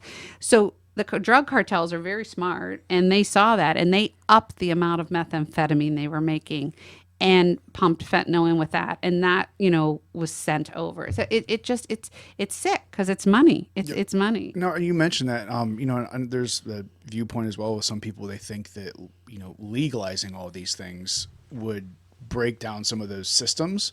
No, because some people think legalize it all, tax it all, and it's all, controlled and whatnot, so people know what they're getting. But obviously that's a whole nother, barrel of And I think trouble that- there too. But what's kind of your Isn't Oregon, did you see that Yeah, they they decriminalized it, so you can have possess a certain amount, and then you get the choice of either paying a short stint in jail or paying a fine, and then supposedly that fine is supposed to go towards like rehab centers, I think. Yeah. Or not jail, but yeah, something along I the think lines we of. have to lean towards something like that. I mean, when you look at it now, people get so addicted that they're out of their minds. They've been exposed to things high levels, if it's the fentanyl or an analog of that. And it causes them to do crazy things, crime, break into houses, things they wouldn't do, stealing and everything like that. So I think there is some thought process that maybe that's where we need to start going. What are your thoughts on that? Oh, so are you talking straight like there's Spain, Portugal? Yeah, like there's a whole spectrum Wild of West. well, Let it go. Like, Well, you want there's- to do any drugs? Like, no more laws of paternalism. Like, dude, you want to take that bump right there? Fire away. Well, Is that what there you're is saying? there is some argument. There's people that had those arguments Yeah. where there's those places where I think Portugal is one of the where. So Spain was before that, and but I Portugal. think Portugal's done it better in some. Well, not Portugal's better, been but more vocal about. Maybe that's what it is. About So you can just walk in somewhere Yeah. and buy cocaine. But Yeah. right, so the Like spectrum, Tylenol. Yeah, because some people, whether it's completely criminalized to decriminalizing it, and then to it's not punishable at all, to all the way to, hey, we're going to manufacture these drugs so we can supply people with the drugs that aren't the fentanyl and all these mixers and different things that they don't realize they're getting. There's people that will take that all the way to the extreme and saying everything should be legalized, and it should be just like any other drug, pharmaceutical drug is okay. This is so that they know exactly what this is. And some people will take that stance of legalize everything and make it manufactured. Yeah, and I think so. There was, if you dig into this, there was some huge healthcare reform at the same time that they did that legalization, which people don't give enough credit for. Right. With helping that, but they also have the needle exchanges. They have places where you can go for purity testing, I believe. Yeah, the purity Fentanyl testing is another strips. thing too. Yeah. Yeah, exactly. Which man, I don't want to feel like I have to tread lightly here. Right. I feel like I'm pretty pro drug. I'm very like against loss of paternalism. If I don't want to wear a seatbelt, I shouldn't have you know, don't write me a ticket for not wearing a seatbelt. But it's if you know, if I'm sane, if I can make those decisions on my own, and if they don't harm anyone else. And so I think that's the conversation you and me had, where it's like, man, at what level does that harm someone else? Right. And I know it goes back to you said the choice, but I explain that to the women that you guys interact with that didn't have the choices. Right. And then all of a sudden now you've made these chemical changes to the brain, and it's like, No, then it's this like, this that's 3D chess basically, like you always like to refer absolutely. to. Everything's changing at all times, and so I don't know. I'm not a fringe person. I think too many bad things happen when you're completely on the fringe, and so I don't know. I don't have a great answer. Yeah, I guess my I guess- answer would be, I love the education and the destigmatization of those things, and so go ahead, please. No, I was just going to say that kind of goes back to the systemical problem of, you know, whether it be, you know, the gangs in Mexico and, you know, pushing all these drugs up, and, you know, the different, you know, black markets, as it were, that all these even more negative things, it keeps on building on it. And that's kind of the argument against that. I'm not saying we should legalize everything, because, you know, that's could get you in real deep water there too. But it's an interesting idea that, you know, we have, you know, the criminal justice system that's full of people for, you know, non-violent offenses. Well, why are those people in jail? They should be given help, not given, you know, a worse, you know, starting point, you know. And, you know, a lot of the people back when I was like a teenager, they stopped having group homes for mentally ill people. You know, they had the institutions, and then they went to group homes, which was phenomenal, because they need someone to manage their meds and someone to keep an eye on them. That's you know, living together, that community type event, because a lot of families couldn't deal with it. And I remember watching a Phil Donahue show years ago, and this woman saying, my sister has schizophrenia and she's on the streets and no one is helping us. Okay. We've never recovered from that. There still are no group homes. You have people that have mental illness that are now housed in jails. And the same thing is happening with addiction. The same thing. You're housing people that have a disease. You're not helping them. And we're not, you know, and then, you know, when I talk to people, say, well, Rosie, we've got to find people that'll do these things. We've got to find places. We've got to find the money, you know. And I was talking to Lisa on the way out here. Nobody wants to be a psychiatrist. Nobody wants to go into that. They don't get paid enough. It's a hard job, you know. It's just it's a hard thing. But if it's legal, do you think part of the problem with addiction is that drive and the need and what you have to do to get the drug? And if you could just walk in and get it, that I and don't. maybe the disease doesn't I think that get so out of control, or no? I don't know. I mean, I have. If you gave it, if it was easier, you know, then would some people still get out of control? Yeah, because the more you use, the more you need, the more you can't control. I don't know. Similar to alcohol. Right.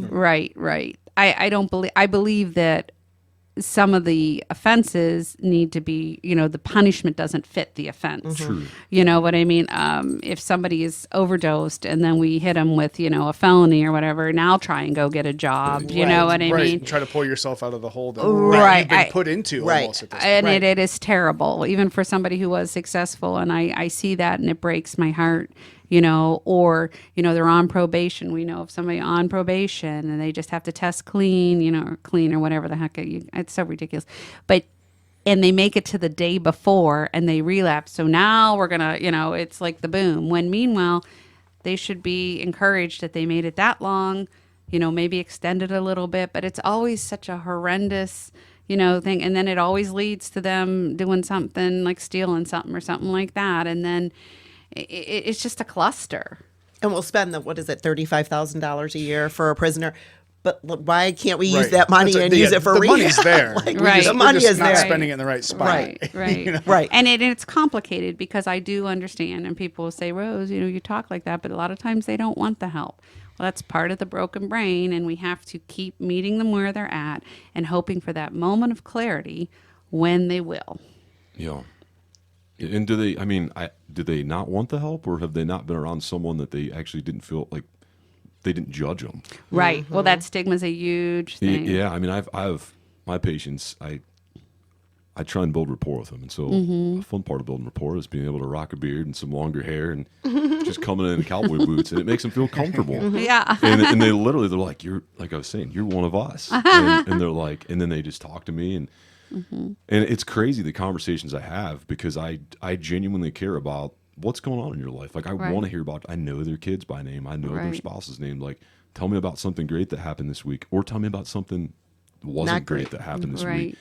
But there, a lot of times people are like, just coming in here, like, it's not the Suboxone or the Subutex, like, just someone actually, like, genuinely caring The about me. connection. Right. right. And listening, and like, I don't feel like you judge me, and I'm like, yeah, I don't judge you. Like, I Right. could be in that seat and you could be over Right. here. Right. And I was like, I don't have the right to judge anyone. No. Like, I've made mistakes that, came to light or didn't come to light, and I've got people that didn't judge me, and that, I don't know. We just need it's to a not. gift that you have, and Right. it's the gift of unconditional love, and you can't find that. That is the greatest gift of all that you can have, is unconditional love, no matter what you're dealing with. And the fact that you're able to give that to them gives them that hope, because everyone needs affirmation. Everyone needs to know.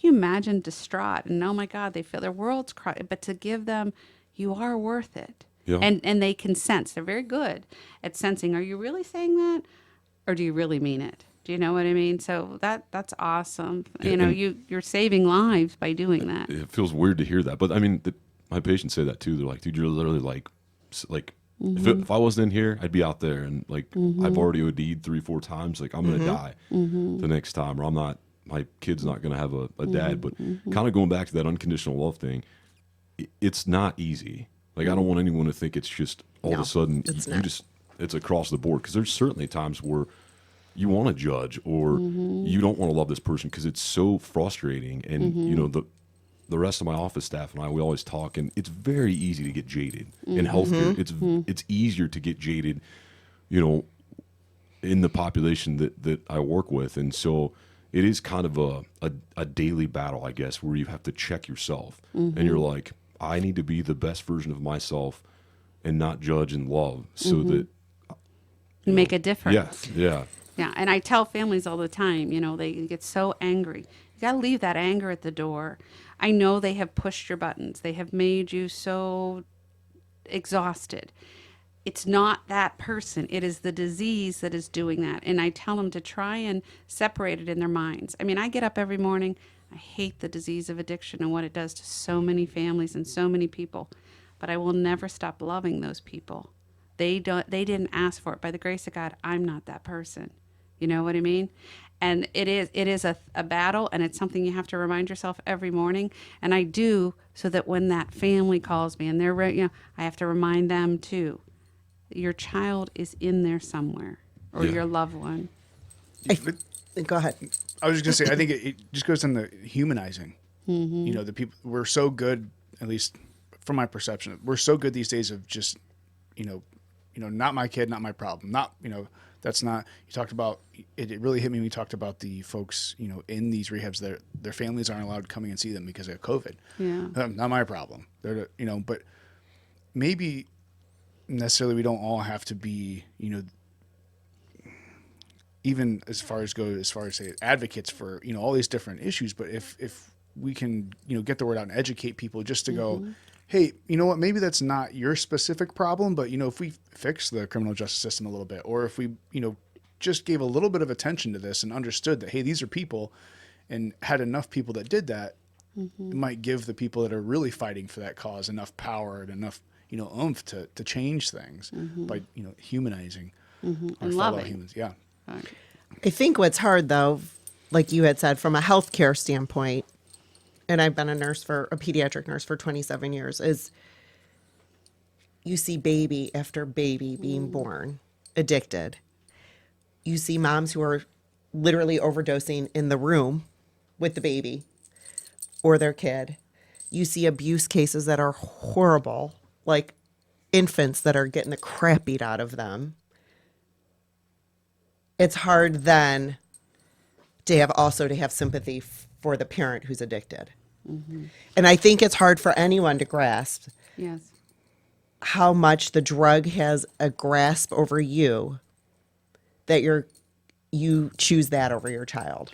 And that's that's hard. the immensity of what addiction Of how is, strong it is. of how strong it is, and how those people will, not being rude, but how those people will do whatever to get that drug. They're not getting, most of them that are in full-blown addiction are not doing it to get a high feeling. They're doing it because their brain has been rewired to think this is how they survive. They will choose that drug over their child, over anybody.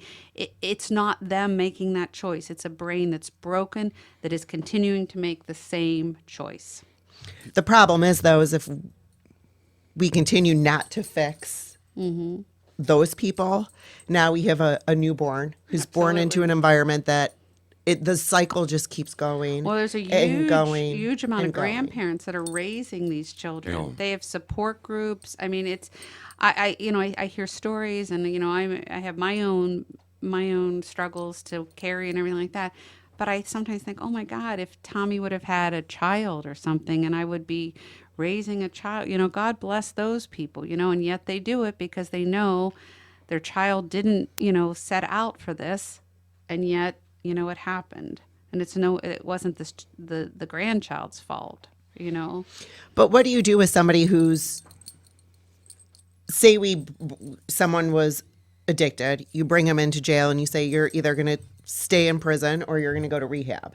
If they're not ready to be in rehab, what are the chances they're going to make it through, in your experiences that you see? So the people I come in, they're going to go through withdrawals. So it'd be a pretty easy decision to go, do you want to suffer and feel absolutely terrible, or do you want to try and get stabilized on Vivitrol or get stabilized on Suboxone? And I don't know, 10 days of suffering, or let's transition into this. I don't know that anybody's going to say no to not having to go through those withdrawals. But then, what is their success rate at making it through rehab? Oh, yeah, and so Like, if that's your choice, the judge yeah, says you're going to rehab or you're going to prison, where you're not going to get that. Yeah, that you might have better statistics on Yeah. that, just because, like I said, we don't have that program set up, so that's. Regardless of if a judge says, or you're choosing, or your family says, or whatever, it's Right. an average of 8 times before somebody gets to long-term recovery. And, I've had discussions many times with a lot of people in the field, and they're like, Rosie, it could be their first time, or it could be their 15th time. It's when they're ready. Again, that puts it back on that person, like a judgment call, like, well, when they really get it, or when they, have Buy the in. character, it has nothing to do with it. When their brain is healed enough, and only God knows that, I tell people all the time, I don't care if you're here 15 times. I don't care. You're here today. Let's keep working on that puzzle. Today's a gift. Got to keep moving forward. And that's just what the journey is. It's inherent to the disease is relapsing. What you try to do is prevent those relapses from happening. And we know what we need to do to try and prevent those relapses. Putting those support groups, if it's medication assisted treatment, but I'll tell you, the biggest thing is the support of a family. And those that care about them, and just what he does in that few hour appointment, he gives them the hope that we all need hope. Do you know what I mean? So but is there okay, well, you go here, you're going to, believe me, I asked every expert I could have when Tommy was suffering, how do I get him, how does he hit rock bottom? Do you know? And I can remember them saying everybody's journey is so different. But what makes me sad is as years have gone by, these younger kids are getting things, and they're exposing their brains to astronomical substances. Like they think they're getting a couple Xanax bars or something, and they're getting an analog of fentanyl. They use that, fentanyl's strong, they're going to be addicted and not even realize. And then, oh my God, and then, they don't want to go home. Nobody wants to go home and say, hey, I got a drug problem. And that's another whole thing, educating families, educating people that, so when that child does originally get into that issue, like Tommy had it for a long time, but he thought he had it under control. He didn't want to come home and tell me. I was going through, a divorce.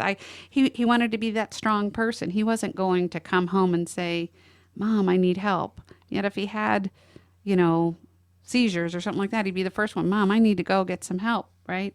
We need to somehow bridge that gap with families too, and that comes with the education and the understanding, so that your child will come home. Like the few times, I have talked in colleges and high schools, but especially it breaks my heart in high schools when somebody will come up at the end of the talk and the parents aren't there. I wish the parents were there. But again, when you get the parents, you get that look, not Yeah. my child, Yeah. but they'll come up and they'll whisper in my ear, my best friend has a problem. I don't, and I'm like, well, can we get him to a counselor? Well, they don't, you know what I mean? And the longer it goes on, the worse, the more receptors, the harder it's going to be. I do believe that the best case scenario is getting somebody in as early as possible, So what if a family, like it's their 19, 20-year-old who's still living at home, their behavior is out of control because of their addiction. They have younger siblings and the parents say, I can't have that. Like that person hasn't hit rock bottom yet, but I can't have them in my house. Like what do you do as a parent then? Because you don't want to send them out, No. but you can't also have them. Right. So there is no easy answer to that. I mean, I can remember thinking that sometimes Tommy never got like out of control, but he was, I could tell he was high, and I could not expose that to my other children. And I remember thinking, why am I being made to choose? I love Tommy, I love my kids. And, I would write notes to my other two kids and leave it by their beds. Tommy's sick, please be patient. I love him as much as I love you. We're going to keep trying to get Tommy to get to help. And as long as Tommy was working at it, at a program or doing something, I would be there. I did get to the point where, he didn't seem like he was. And I said, Tommy, you're going to need to you can't stay here if you're not actively trying to do something. And most of the time he was always fighting the battle, always doing what he could, trying to get back to work. But at that time, I think you have to say to those families, you have to say to that 19-year-old, you're either going to go get help, and sometimes they go get help and they might not even have their heads really wrapped around it, but it's you got to take that chance, or you're going to have to leave. You know what I mean? But I would never throw him out. I would probably say you're going to have to leave, and then I would try and, set up something for him where at least he wasn't homeless. I don't think that's the answer, but I was financially able to do that. I didn't have to do that very often, but I mean, I never really did, except the last time, and he said, I'm going to get help. So I think you have to always lovingly put it back on that person, not yelling at them or not demeaning them, but saying every behavior has a benefit or a consequence. Your behavior is leading to consequences that we cannot as a family live with. We have younger siblings. It's become unmanageable. You need to make a choice. What are you going to do? And put it back on them. And part of their healing process I've seen is when you put it back on them and they make that choice. Well, I'm going to go, I don't want to live like this. I want to go here, or I'm going to go to this place, or I'm going to go into sober living. That helps them build their own self-esteem, because again, you remember their brain isn't functioning correctly. They're not making good choices. They're not getting the normal rewards, like when you do something good and congratulations, or I hug you. That's a normal euphoric feeling. They don't get that. I mean, it's messed up there, in their midbrain and forebrain. So, but them making each step helps that grow and get a little better. So I do think you have to continually put it back on them in a loving way. If I were to scream and holler and get out of here, that just demeans them, and it just puts them, that's not the answer. That's not the answer. It is very difficult, though, for families, especially when they're younger and their brains are so fired up and they're yelling and screaming. And, it's easy to say, well, get out then, but when they're younger, it's very difficult for families. And I would, again, try to let the anger has to go out the window. You can't get reason with anyone when there's anger. Try and hope for a moment of clarity. I remember the interventionist saying to me, the disease has its schedule. And it's going to go its way. We can do what we can. We can keep putting him back on the right track. We can do that in the best way possible. But the disease will have its course until he can, keep fighting it and maybe win over it. But again, it takes a lot of gratefulness and humbleness. And I think to myself, You talk about families that have an 18-year-old or a 19-year-old. Well, if they've been using since they were 14, we don't have much maturity there, right? I don't know of any normal 18-year-olds that are humble. Okay, they got this. I'm going to do it. I don't need to listen to your. I don't have a problem. Right, and again, gratefulness is not something that we teach in this world. You know what I mean? Grateful for today. Grateful for what I have. There's always somebody that has it worse. Somebody that has it better, but that's a big problem because you need that humbleness. You need to do what you need to do, and they're not really mature enough to handle. And a lot of things, I think, in rehabs, one of the biggest problems with these younger kids is the mere fact that they started escaping and self-medicating with substances at an early age. We got all that damage. We don't have a brain that was developed correctly. And now they're 19 and you're telling them, all right, you're going to go to this rehab. You know what I mean? And they're like, what? They're going to, but they have all that damage and they haven't matured. With maturation comes humility, comes gratefulness. Like I said, people used to say, Rosie, pray that Tommy gets to 30 because your brain would eventually have some maturing there anyways. You know what I mean? But these kids are exposed to such high level of these analogs, does so much damage. And then we're playing catch up. You get them in rehab and you're trying and there's never enough time and the damage. And then we get into that cycle. So the district we're in, there's a lot of marijuana use. And I know we've talked about it a lot. And a lot of parents are like, it's just pot. What do you both think about that? Well, what would you say to that parent who's either, it's just pot, or I found out my 16-year-old is using pot? Okay, so I will tell, now again, this would have been like 2018. So it's just pot. Okay, so I was out at the sober house and one of the guys wanted to show me this article and it was from a paper from Youngstown and it was a front page picture of a dealer that had this table and he had gotten arrested and it was actually this young man's dealer. And on the table, he had a bag of pot, he had a scale, there was some white powdery substance, which was fentanyl, right? Okay. And then he had some cocaine, but he had that bag of pot sitting right there, right? Now he, being the big dealer, he had all the garb on, so he's not going to breathe any of that in because he needs this. He says this is his money, okay? So he showed me this picture, and it really stuck in my mind. And I used to say to my kids, I don't care what they say, you don't know what you're smoking. You really don't. And again, it's a mind-altering substance, and your brain is still healing. So let's not get involved with something that we can't control, right? So I had a talk that I did at the high school shortly after that, and I said to the kids, I said, so I'm going to tell you this picture. Now, I have a question for you. Do you think when that man in the garb was weighing out his pot bags, okay, do you think he wiped it all down and he made sure that fentanyl wasn't anywhere around? No, of course not. Does he really care about you? No. He wants to get you addicted more so because then you're my income, right? So I said, so now, okay, so he doesn't wipe, he doesn't wipe it down. He may even let some of it get on there, right? But it's just pot, right? Okay, so now, guys, let's talk about a Friday night, and you want to relax, and you want to take it to the next level, right? So instead of smoking a joint that possibly could have had some fentanyl on it that could screw up your life for a long damn time, let's say Rosie comes and picks you up on a bus. We all get in this bus because we want to take it up a notch because we just won the state championship, or we're all that. Because we're all that, right? We're all that because our parents tell us we're all that. So I'm going to take you down to downtown Cleveland. And I'm going to park that bus on the side of a 6-lane highway. And I'm going to say, get out and run across. Who makes it, makes it. Who doesn't, doesn't. We're going to take it up a notch. Is that not what you're doing when you're smoking a joint that you don't know where it came from? And if it has something on it, you're taking that chance. Is it worth it? Maybe look at why you're taking that chance. Why isn't life good enough? Why do we have to take it up a notch? And they all just got very quiet.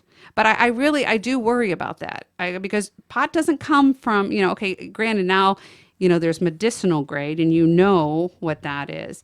But the other stuff, come on, That Yeah. person that's making it is making money, and he's got to get those kids involved. The sooner he can get them addicted, the sooner they're going to want the bigger stuff, the sooner he's going to make more money. Yeah, and even play out the medicinal card though, like in going back to the full legalization of, Right. you know, I mean those are young minds. I don't Yes. have any studies in front of me, and I don't really think they can do studies because I doubt they condone 13-year-olds smoking pot to, you know, qualify for a longitudinal study on. But on, you don't know. It's just a big question mark, and so, you know, wouldn't we want to give our children the best opportunity to have their brain develop how it should without introducing any other substances? And you know what? Even maybe it doesn't. Maybe it doesn't do anything to their brain. I don't know, but that's not a gamble I would want to take with my Right. children's brains. Right. And Right. it goes back even to the vaping. Yeah. That is Right. like, so I talked to a bunch of middle schoolers, and they're like, you can tell, you know, and I said, and they're like, people that are like in high school who think they know more than the middle schoolers will say, well, Rosie, there's no tar in it. It's not as bad as a cigarette. And I go, whoa, whoa, whoa. I said, one of those little pods is equivalent to a pack of cigarettes. You take a jolt of that takes your little brain, especially if you're 13 years old, and goes, whoa. And then they kind of get that high feeling. It kind of feels good. Feels darn good when you're not the kid that everybody likes, or you're not the kid that's making the basketball team, or you're the one that gets picked on. So you can take a hit of that. And they don't even realize they're taking so many hits of that, they're then addicted. And it's a proven fact that with children, whether they start with any kind of addicted thing, it leads to the next. Yeah. You know, why and again, my question is, why do it at all? And that goes back to the human unconditional love. And so when parents say, well, oh my God, talk to your children, let them know that they matter and that they care enough about themselves that they're not going to put themselves in that situation and hurt themselves. Make it real. Tell them what really goes on, right? And let them grow as a human being. And I say to these kids, okay, so you're going to tell me you're good. You don't vape. You don't do anything. What about, you know, the kid that sits next to you? Oh, he vapes all the time, but he doesn't. You know, why don't you grow a little bit? And why don't you just say, hey, don't do that. You know what I mean? Care about that person. Maybe he just needs to be included once, and grow those people, grow the individuals rather than letting everyone self-medicate. Yeah. Well, I think it's particularly hard too, you know, as a teenager, a young adult, to it kind of goes back to seeing into the future, you know, seeing our tomorrow or our next year or our, you know, 10 years from now. It kind of hit me at one point when you were talking about it. There's like a parallel between, I think you were talking about the families and the impact that, you know, the drug use of, you know, the mother has on the child, and, you know, how that trickles down. And I wonder if, you know, psychologically, you know, we have some of those issues too, where you look at even money can make people, you know, destroy their family because they don't take care of their kids, or they neglect them. You know, how many songs are written about, you know, you get older and, oh, I spent my life, you know, playing music or trying to make money, and then you turn 60 and it's, oh, I never spent time with my kids, and now you want to go spend time with your kids, and it's like, I heard Right. that. What song is it? I just heard it the That other day. old song, yeah. I just what heard is it. that? The Cats Cats in in the the Cradle Cradle. and the Silver Spoon. Yeah. And then finally he realizes it, and he wants to go spend time Too with his late. kids, and the kid's like, sorry, I got money to make. But don't you know- think that that's what the world is today? That the evilness of the world today is selfishness. That so many kids and so many people wouldn't be looking to self-medicate if they felt that inner love, that security, you know what I mean? To give them that, know that they're worth it, so they could take on, you know, Mother Teresa says that the breakdown of society is the breakdown of the family. We all search and we look elsewhere rather than looking inside. Everybody's too busy to take time with anyone. Everybody's too busy, not, you know what I mean? Even in their own families. Do you know what I'm saying? That, like, why is that? Do you know what I mean? You know, then they want to come back after everybody's so busy, and you know what I mean? And it takes time and it takes effort, and you have to love yourself enough to be able to love others. And I think a lot of these kids, they're looking for acceptance in other ways. You know, you always read things about gangs. Why do kids go to gangs? Well, it's because they want acceptance. They want to feel a part of something. Yeah, it's illegal behavior and it's terrible and everything like that, but they're that human drive to be connected, right? So how do you, I mean, that's, I guess the question is, how do you do that from because even myself, you know, speaking from experience, when I was 18, I look in the world completely differently than I do now, which is a natural thing, you know?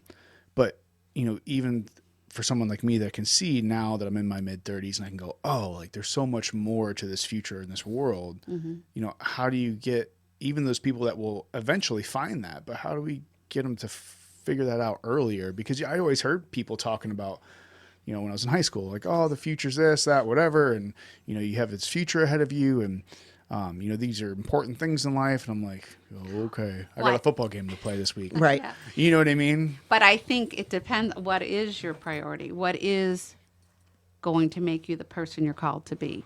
One of the things that Tommy was in 8th grade making his confirmation, and he wanted, part of what they had to do was service work, right? And some kids just do service work and you check it off, right? So his thing was, there was a homeless shelter in downtown Cleveland for men that had psychiatric issues and probably addiction. They weren't served very well, but there was a woman who ran David's ministry who came in and let the confirmation class like make cookies. Okay, so they make cookies, and you know, Tommy really wanted to go down, you know, to this shelter. So he went down and he came back. And he said, Mom, it was like life changing. And he said, I'd like to go back. And I said, well, honey, I said, you can't just go back. I said, let's talk to her and see what they need. And it was around Christmas time. And so she said, you know, Tommy, these guys really could use hooded sweatshirts. Okay. And he's like, okay. And she said, you know, and here's me, okay, just hooded sweatshirts. And she said, well, Rose, you know, they have to be out on the streets. So you need that hood to cut the wind. I'm like, and I'm like, okay. So we started back when Tommy was in 8th grade. We would have this drive, and it was driven by him to get hooded sweatshirts, to get coats and everything like that. And it was life-changing for him. Do you know what I mean? And giving back to people. Okay, so he continued, and then, you know, as his brother made his confirmation, he even went with me to a place in Portage County, you know. And so Tommy was always very involved in giving back, and he had that sense of it, right? And so then a month before he died, we were going to the Miller House in Portage County. It's for homeless families, and I had food and donations. And he goes, "Can you know, Mom, can I go with you?" I said, "Oh, sure." You know, so he was coming with me, and we were talking, and he said, "Mom, you have to remember to always help people." And I said, "Tommy, I know." I said, "You know, back when you were in 8th grade, you really spurred us on, and I've continued to do stuff." And I said, "I'm very grateful for that, you know, because," he said, "Mom," and he grabbed my arm and he said, "You have to help the people that the world doesn't understand," which again, why I think I do so much with the addictive recovery community. But then he said to me, "Mom, you really got to work with Dino," that's his younger brother, "and do these things, because that's what's going to make him the man he's called to be." That is huge. That is going to make him the man that he's called to be. And I'm very grateful. Both of my children are very giving and do a lot of service work and things like that. You do the service work not because you want to say, "Look what I did." And I know a lot of kids have to get into, you know, honor society and stuff, and they'll call me and, you know, they'll want to do stuff, and I'll take anybody's help. But those that do it, it changes them. And that is what we need as a society, to let them realize. So if you were taught that earlier on, that everybody doesn't live in a nice house, you know, in Aurora and have all this, that there are people that are suffering, and your worth is based on how well you care for your brother, how far that would go. They would love themselves even more. I took a group to the homeless shelter the one day. It was to put up a Christmas tree, and these were high school seniors. And there were 2 little girls, you know, it was families. So the guys built the tree, the football players, and the 2 girls were helping me. And these 2 little girls, they were sisters. One was 5 and one was 3. And they wanted to help put the ornaments on the tree. So, you know, again, this was a group that was doing service work, you know, and I never know, is it going to touch them, you know, or whatever. And so the one little girl who was 3 didn't have shoes on. Well, these ornaments, you know, you're taking them out of the box, and there's little things that could step in your foot. And so the one girl, little thing, said, "Honey, you need to get your shoes on if you're going to help, because you're going to step on something, and I don't want you to get hurt." And her sister, who was a couple years older, looked at her and said, "We only have 1 pair of shoes. I have them on today." So that girl picked up that little girl, and for 2 hours she held her and let her put on ornaments on the tree and everything. I thought, oh, I can imagine this ride home, you know. So we get in the car, and I said, you know, I can't thank you enough for doing that. And I said, really, you went over and beyond. And I said, it meant so much to that little girl, you know. And she looked at me and she said, "When can I go again?" You know, she didn't have to do that. And that girl continued to give back. I think that we have to develop our souls so that we then can live good people. I don't care, and I tell my children, I tell everyone, I don't care if you're a counselor, I don't care if you run podcasts, I don't care if you work out, I don't care what you do. What will define you and what will make you the best counselor, nurse practitioner, person in life is your soul. And that's what defines you, period. Period. Because when you die, I don't think God's going to say, what did you, he's going to, how many people did you love? How many people did you try and help? And I can't tell you what it builds in yourself when you do that. You get so much back more. I mean, anytime I take anybody to the sober houses, or if we go, I do things for the battered women's shelter, or if I go to the homeless shelter, when you leave there, they're like changed. And why are they changed? They're changed because they stopped living their life, stopped thinking about me, and started thinking about them. And when you give, you receive back so much more. And so if we're going to get children to that level to make better decisions, and you have to go back to that. And I do believe caring about others, whether it's service work or whatever it is, we all need to do that. We all need to care about each other. I think, though, it's almost like there's two different parts. Even though addiction is one big thing and you're all in rehab together, there is almost like people like Tommy, who grew up in a loving house, who has all the support, who has that understanding. But then there's so many people that are so broken from the time they're born because of the environment that they're in. Mm-hmm. So how do we fix those people? Because that's a vast, at least maybe, and maybe it's just because that's mostly the population that I see, that right.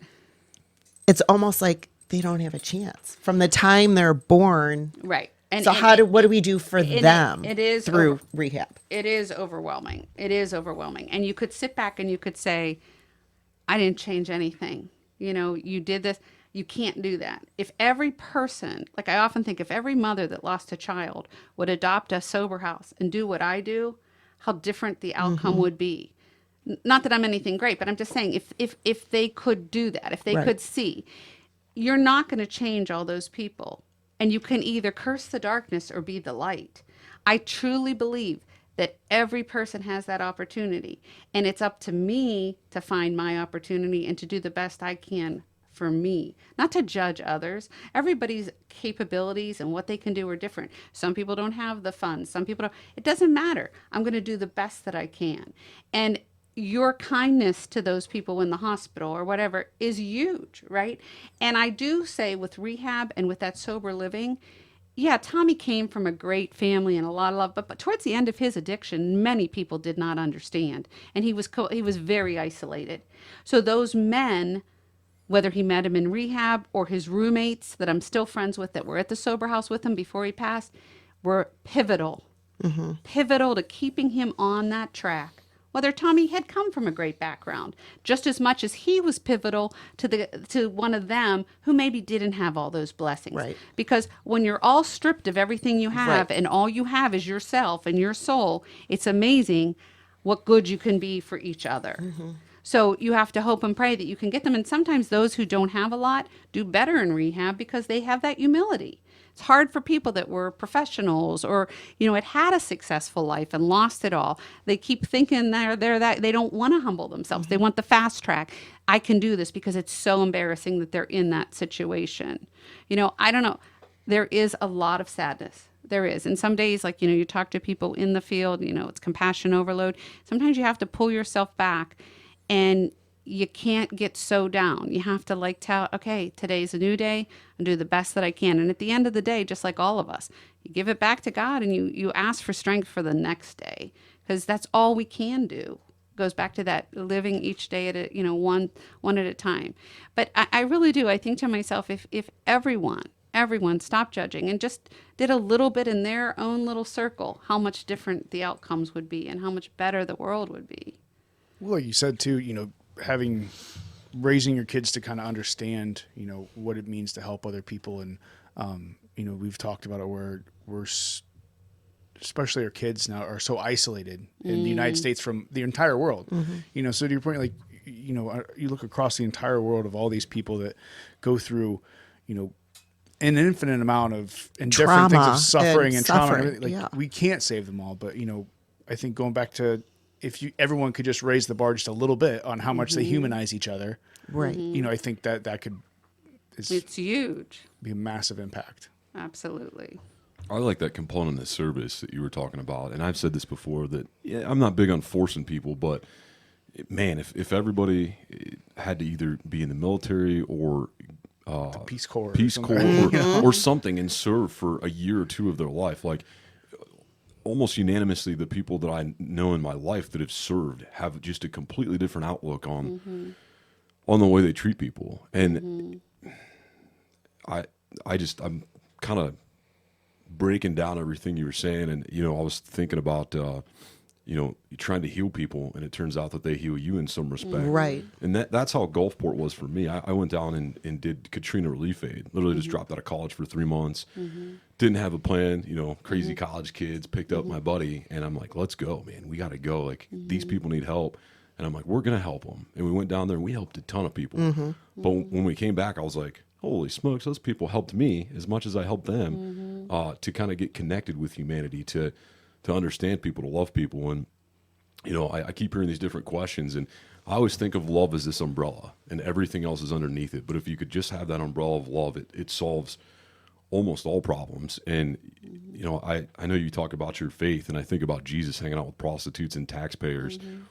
And it's just, I literally think of that, like that the world looks down upon these people, but they're the same people as we are. Absolutely. Like they've just made some decisions that were different than ours. And only by Or the we're grace- born into different circumstances exactly. by the grace of God. Right. Exactly. My babies were brought home to a nice house in Aurora and not. But it goes back to the more that you're given, the more you're expected to give. Like, I am so blessed. So what good does it do me to sit at home with all my blessings and look around and say, And not share. you can keep it all like this. You're not meant to do that. You're meant to give to others. It's that whole thought process. But as society with faith, all the out there now, kids are, you're the best. You're great.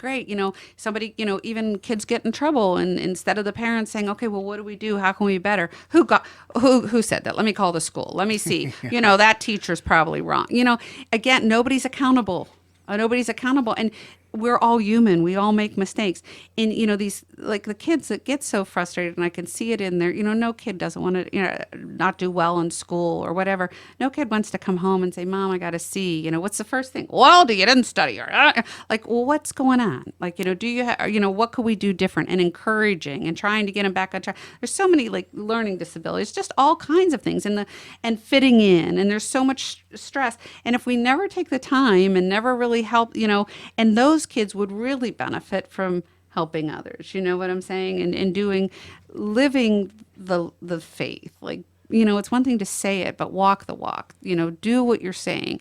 And the benefits are huge. Like you had said when you went to help, and I think my kids who are in college, now because COVID, everything's different, but offered these mission trips to all these places around the world. But one of them was Appalachia.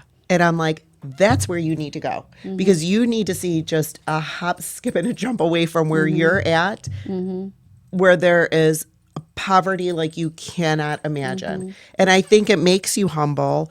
It makes you grateful for what you have. Right. And I think, Changes just from what I see, all the years of working in an urban setting, like, you are so grateful that is not the card you were dealt, because it in a blink of an eye could be you, and just to be humble enough to be so grateful for what you have. And I Right. think that's missing with a lot of people. And I think we can control everything. Like, I think some people look at me and say, well, you lost your son. That's a huge loss. It's a huge hole in my heart, right? But I can't waste time on that. Like, Tommy's life had such a purpose, and I'm blessed to be his mom, right? And his spirit and his love of others and everything like that, I keep Tommy alive by living my life the way I should. Like I know that he's proud of me, and I know so many suffer, and he didn't suffer in vain, you know. Right. And I think we have a tendency to feel sorry for ourselves. I meet so many families, so much anger when they've lost someone to addiction or whatever, and anger only hurts yourself. Like, you know, it's not, you can't bring him back. It was his course or her course in life, and you know, you can't sit there and just be mad. Like, but I see so much anger and why? Well, you know, clearly you've got to, you know, you're not in charge. You know, there is a greater power that's in charge, and you got to keep doing what you can do, and find peace in that way. So many people, there's, you know, sometimes I look at people that are in sober houses, and they have some peace sometimes that I don't see in my workplace. Do you know what I mean?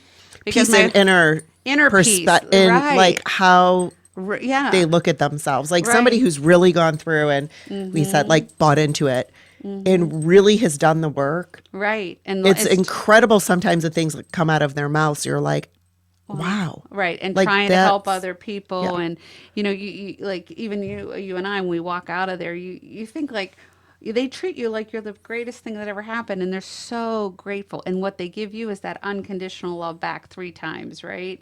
You know, and that gives And you, learn something every time. Right. Because you're blown away by what someone says. Or- Right. And then you have strength to go on with your life, you know. But and I know, you know, sometimes I think and I look back and I look at everybody living in it and I think, oh my God, you're all so crazy. You know what I mean? Like, you're missing the boat here. You're missing, you know. But again, that's what giving of yourself does. It trains your soul. It makes you humble, and it gives you a greater gift than what you give those people that you serve.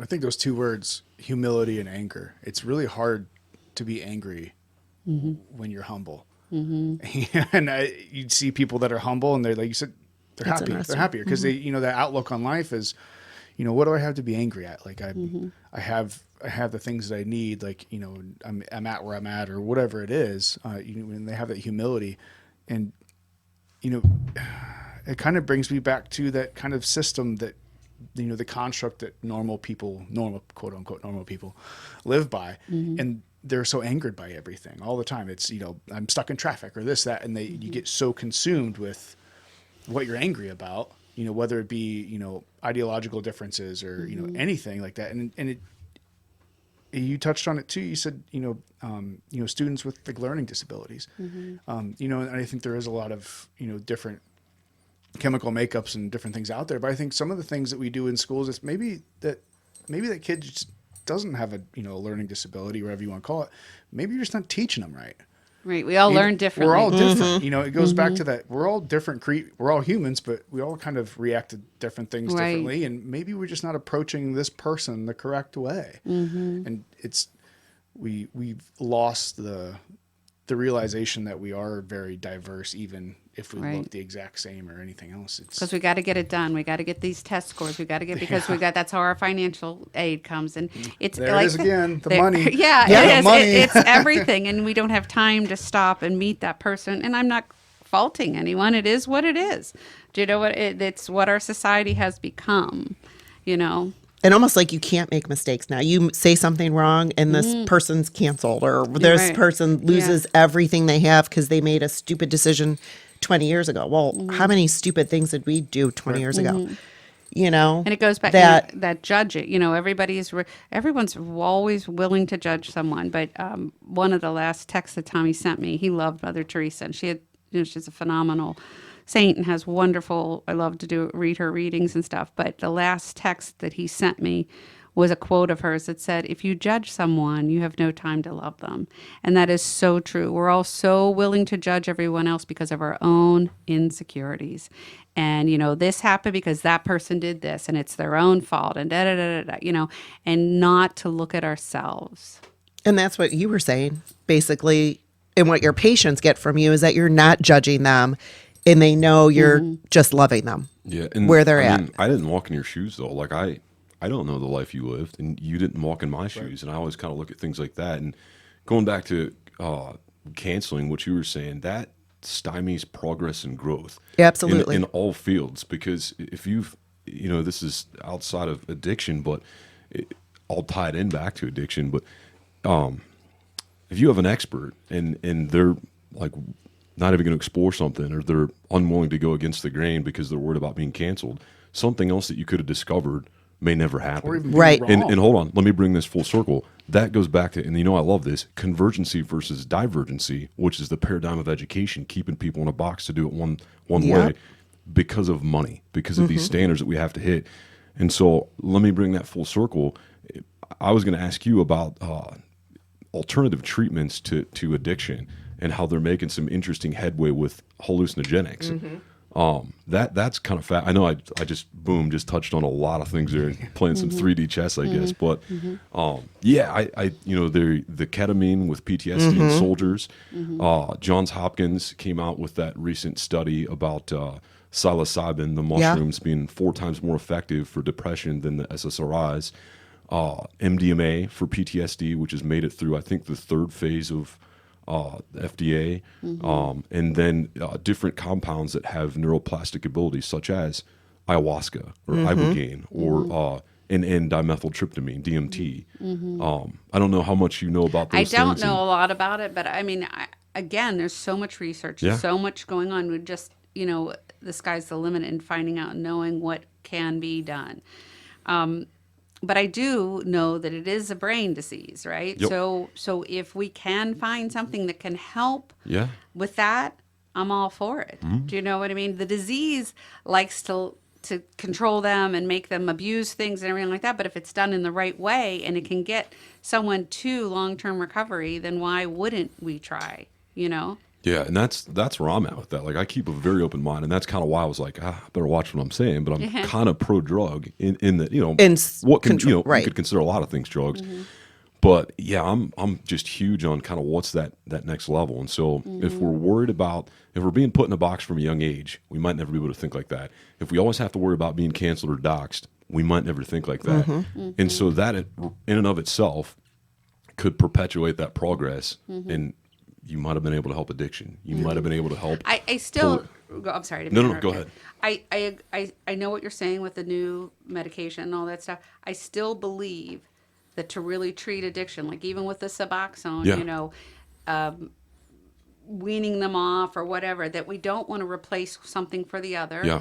But we do need that brain to heal. Yeah. And that's why every component is so important. The rehab, Yep. the sober living, the connection, the counselors, all that, to get the best outcome. There is no one, if No, you do there's- this, you're yep. going to get it. You know what I mean? Like Tommy would never go on Suboxone because he's like, Mom, I'm going to end up addicted to that. You know what I mean? Because he thought he could do it a better way. But his brain was so damaged that, we don't, I understood why, because I had known so many people that had been on Suboxone, then they tried to get off it, then they overdosed and died, But I think it is definitely a combined effort for getting that person Yeah. to recovery. We have to be open to whatever and however we can get them there. Yeah, I wholeheartedly agree with that. I mean, it's a complete picture, and there's nothing magic. There's no one step, and like you said, it's a continued process that's healing. I mean, and it might be a lifetime process. It is a lifetime process. Yeah, maybe the brain chemistry has changed, the neuroplasticity has happened, the pleasure centers aren't where they are, but all these other things could have happened. These experiences, these, like you said, having to maybe prostitute yourself for those, and those never go away. Right. And so, yeah, it is that complete picture of wholeness and Right. And sometimes I think, and I thought this with Tommy, like I thought, oh, he's going to go to rehab. We're going to fix this. It doesn't work that way. And I didn't understand that. So the one, when I'm in the rehabs, and hopefully the families will be able to come back soon. But when I talk to them, I say, I wish I could tell you that it's going to go away. But we need to look at it realistically. And it is a medical condition that has to be managed.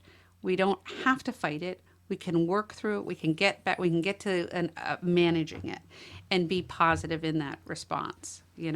It's not going to go, just like any other medical condition. It doesn't go away. It has to be managed. If you choose not to do what you need to do to maintain your hypertension, you're going to have a heart attack and you're going to die. But it's. I think again, my hypertension does not compare to someone who has addiction and the stigma that they face, and they don't get the support and the love.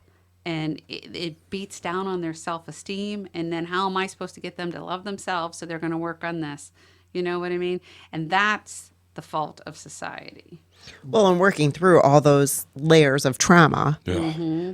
from the time some of people from the time they're children and they've never processed being sexually abused when they were small or physically abused, and then layering on all those other things, like that is painful Absolutely. long-term therapy work on top of trying to do the recovery work. Like it's not a simple, it's It isn't. And deep yet- for years. So you see why it's so easy just to go back and be like, right. I can't do this today. I just don't want to feel this. Because Right. it's hard. And when people in society hear those stories, it's like, well, but that person's life is no different than the person who just got diagnosed with COVID and is in ICU. They both matter. Who are you to say that person doesn't deserve another chance? You know what I mean? Or no, I might not be able to fix that person, or you might not be able to fix that person that has had all this trauma, but you can do the best you can with today. And that's all that you can do. And you never know if your little piece of the puzzle might be enough to get them another month, might get them enough to leave another year. You know, they might fall down again because that's a tremendous burden. We can't erase the past, but we can do our best with that moment. And we can't get caught up in overwhelmingness. And you know, I look at these guys and I'm so proud of them, you know, and I sometimes they'll tell me their stories and I'll get in my car and I'll cry on the way home, and I cry for that person that had to suffer that. But then I remember that's yesterday and keep praying today. Or when they lose somebody from the sober house, it just devastates them. You know, I just was with lunch, you know, and yes, you know, that was his journey. We did the best we can. It's not your fault. It's not his fault. It is what is. You know what I mean? Well, I think you've convinced me at least that I think the first step is getting rid of that stigma. Yes. I think, and to kind of tie it into, you guys are talking about, you know, the canceling and the experts, and, you know, we need to be able to be wrong. Right? You know, being I think you said, Tony, how it stymies things where these experts, they're so afraid of, you know, professors or scientists, whatever, are so afraid of being wrong that they never explore. And I think it kind of comes full circle that, you know, as humans, or, you know, somebody that's looking for help or anything else, like, you have to be able to be received and be wrong. And you can be wrong, but if everyone hates you for it, then it's not going to do you any good. So that's, you know, but we need to allow people to be wrong, to make mistakes, and to go, okay, let's try it again. Right. Meeting them right where they're at. Right. In every aspect of life. You have to meet people where they're at. If I'm going to judge you and everything like that, I'm not going to make any headway, you know. That's what you do when you see your patients. It's huge. I mean, you know, I've met so many people in recovery and everything like that, and those that have that ability, it's a gift. It is truly a gift. And, you know, you don't realize what you're giving, but the price, that's like priceless, to give them hope. Do you know what I mean? That's just awesome. We need more of that. And I think if it's the first time they're going in for help, how you treat them and what they feel in that first time. I know, you know, I don't know if you guys know that I was a pediatric sexual assault nurse. So if someone comes in and we do the rape kit, and I truly believe that how you treat that person in that family, in that, you know, golden hour of that you're the first person that it has that impact with them, will greatly impact their journey after that trauma, and how you're treated and how they can look at that, you know. And I Right. think the same for, you know, if you go in and right away someone is treating you with respect and not judging you, It's and huge. showing you love is huge. You know, because you're not going to be willing to come back if you're treated like crap the first time and you're judged And you shut it's seen down. as your fault, and it's, you know, Right. you shut down and you think, well, I tried, but Right. what good is that going to do me? And if there is that, like, I remember Tommy was in a rehab, I'm not going to say the name, but they were like very like at him, like at the group, like there's a relapse in every one of you, not necessarily a recovery, like a coming. And Tommy was like, what are you talking about? Like, I respect you, respect me. And I saw it. He just shut down. Shuts he didn't down. listen, didn't listen. And you know what? Again, and then that's another time we go and we don't really make headway. Do you know what I'm saying? And you keep adding those up, you get real tired. And how, to resurrect that self-esteem and to believe in yourself and to know you're loved, how much different it would have been if at the beginning we would have done that. Or be willing to put yourself out there Right. again. Because what if the next guy you meet is going to be just like that one at the and And you're Versus- struggling for your life and you're being treated like, they just need the love and the support and to realize that it is a disease and not a moral failing. Just need to love each other a little more. That's right. Well, we're at 2.5 hours. Oh, wow. See, I told guess you. I it'd be guess like I did 5 okay. minutes. Yeah, you did great. Is there anything particular that you have going on, or any projects, or anything that people can, help out with, or anything that you'd like to get out there? Well, a lot of my stuff I just do myself, but I am on the board for Hopetown Recovery, which is recovery housing in Portage County, and it's going to be for men and women, and they're on Facebook if anybody would like to go on there. Right now we're getting donations and stuff to be able to furnish the apartments. But they're going to have lots of opportunities for people that are in recovery to come there and work with job and family services and peer support and have a lot of good services to make their recovery possible. And that's all we can hope for. But I'm excited about that because there really wasn't a place like this in Portage County. And other than that, prayers. Because and all of us, can do something. I used to think, well, what can I do after Tommy died? And I decided I got to do something. And, I went back to the house and I put steps on, I paid for steps and I paid for someone to go for their month. But it wasn't enough. And that's how what I do now has grown from that. It wasn't enough. And I just kept listening to my heart. And I think if everyone would listen to their heart, this world would be such a better place. Maybe you can't help me, but maybe you can help somebody else, or you can do something for someone at a homeless shelter, or do something. But that's what I would ask, to look at your heart and to try and love somebody else and make this world a better place. Because if everyone did that, it wouldn't be such an enormous battle for so many. I don't think anybody can disagree with that. Lisa, any closing words? No? Fantastic. Well, thank you very much. You're welcome. Thank you. Thank you guys so much.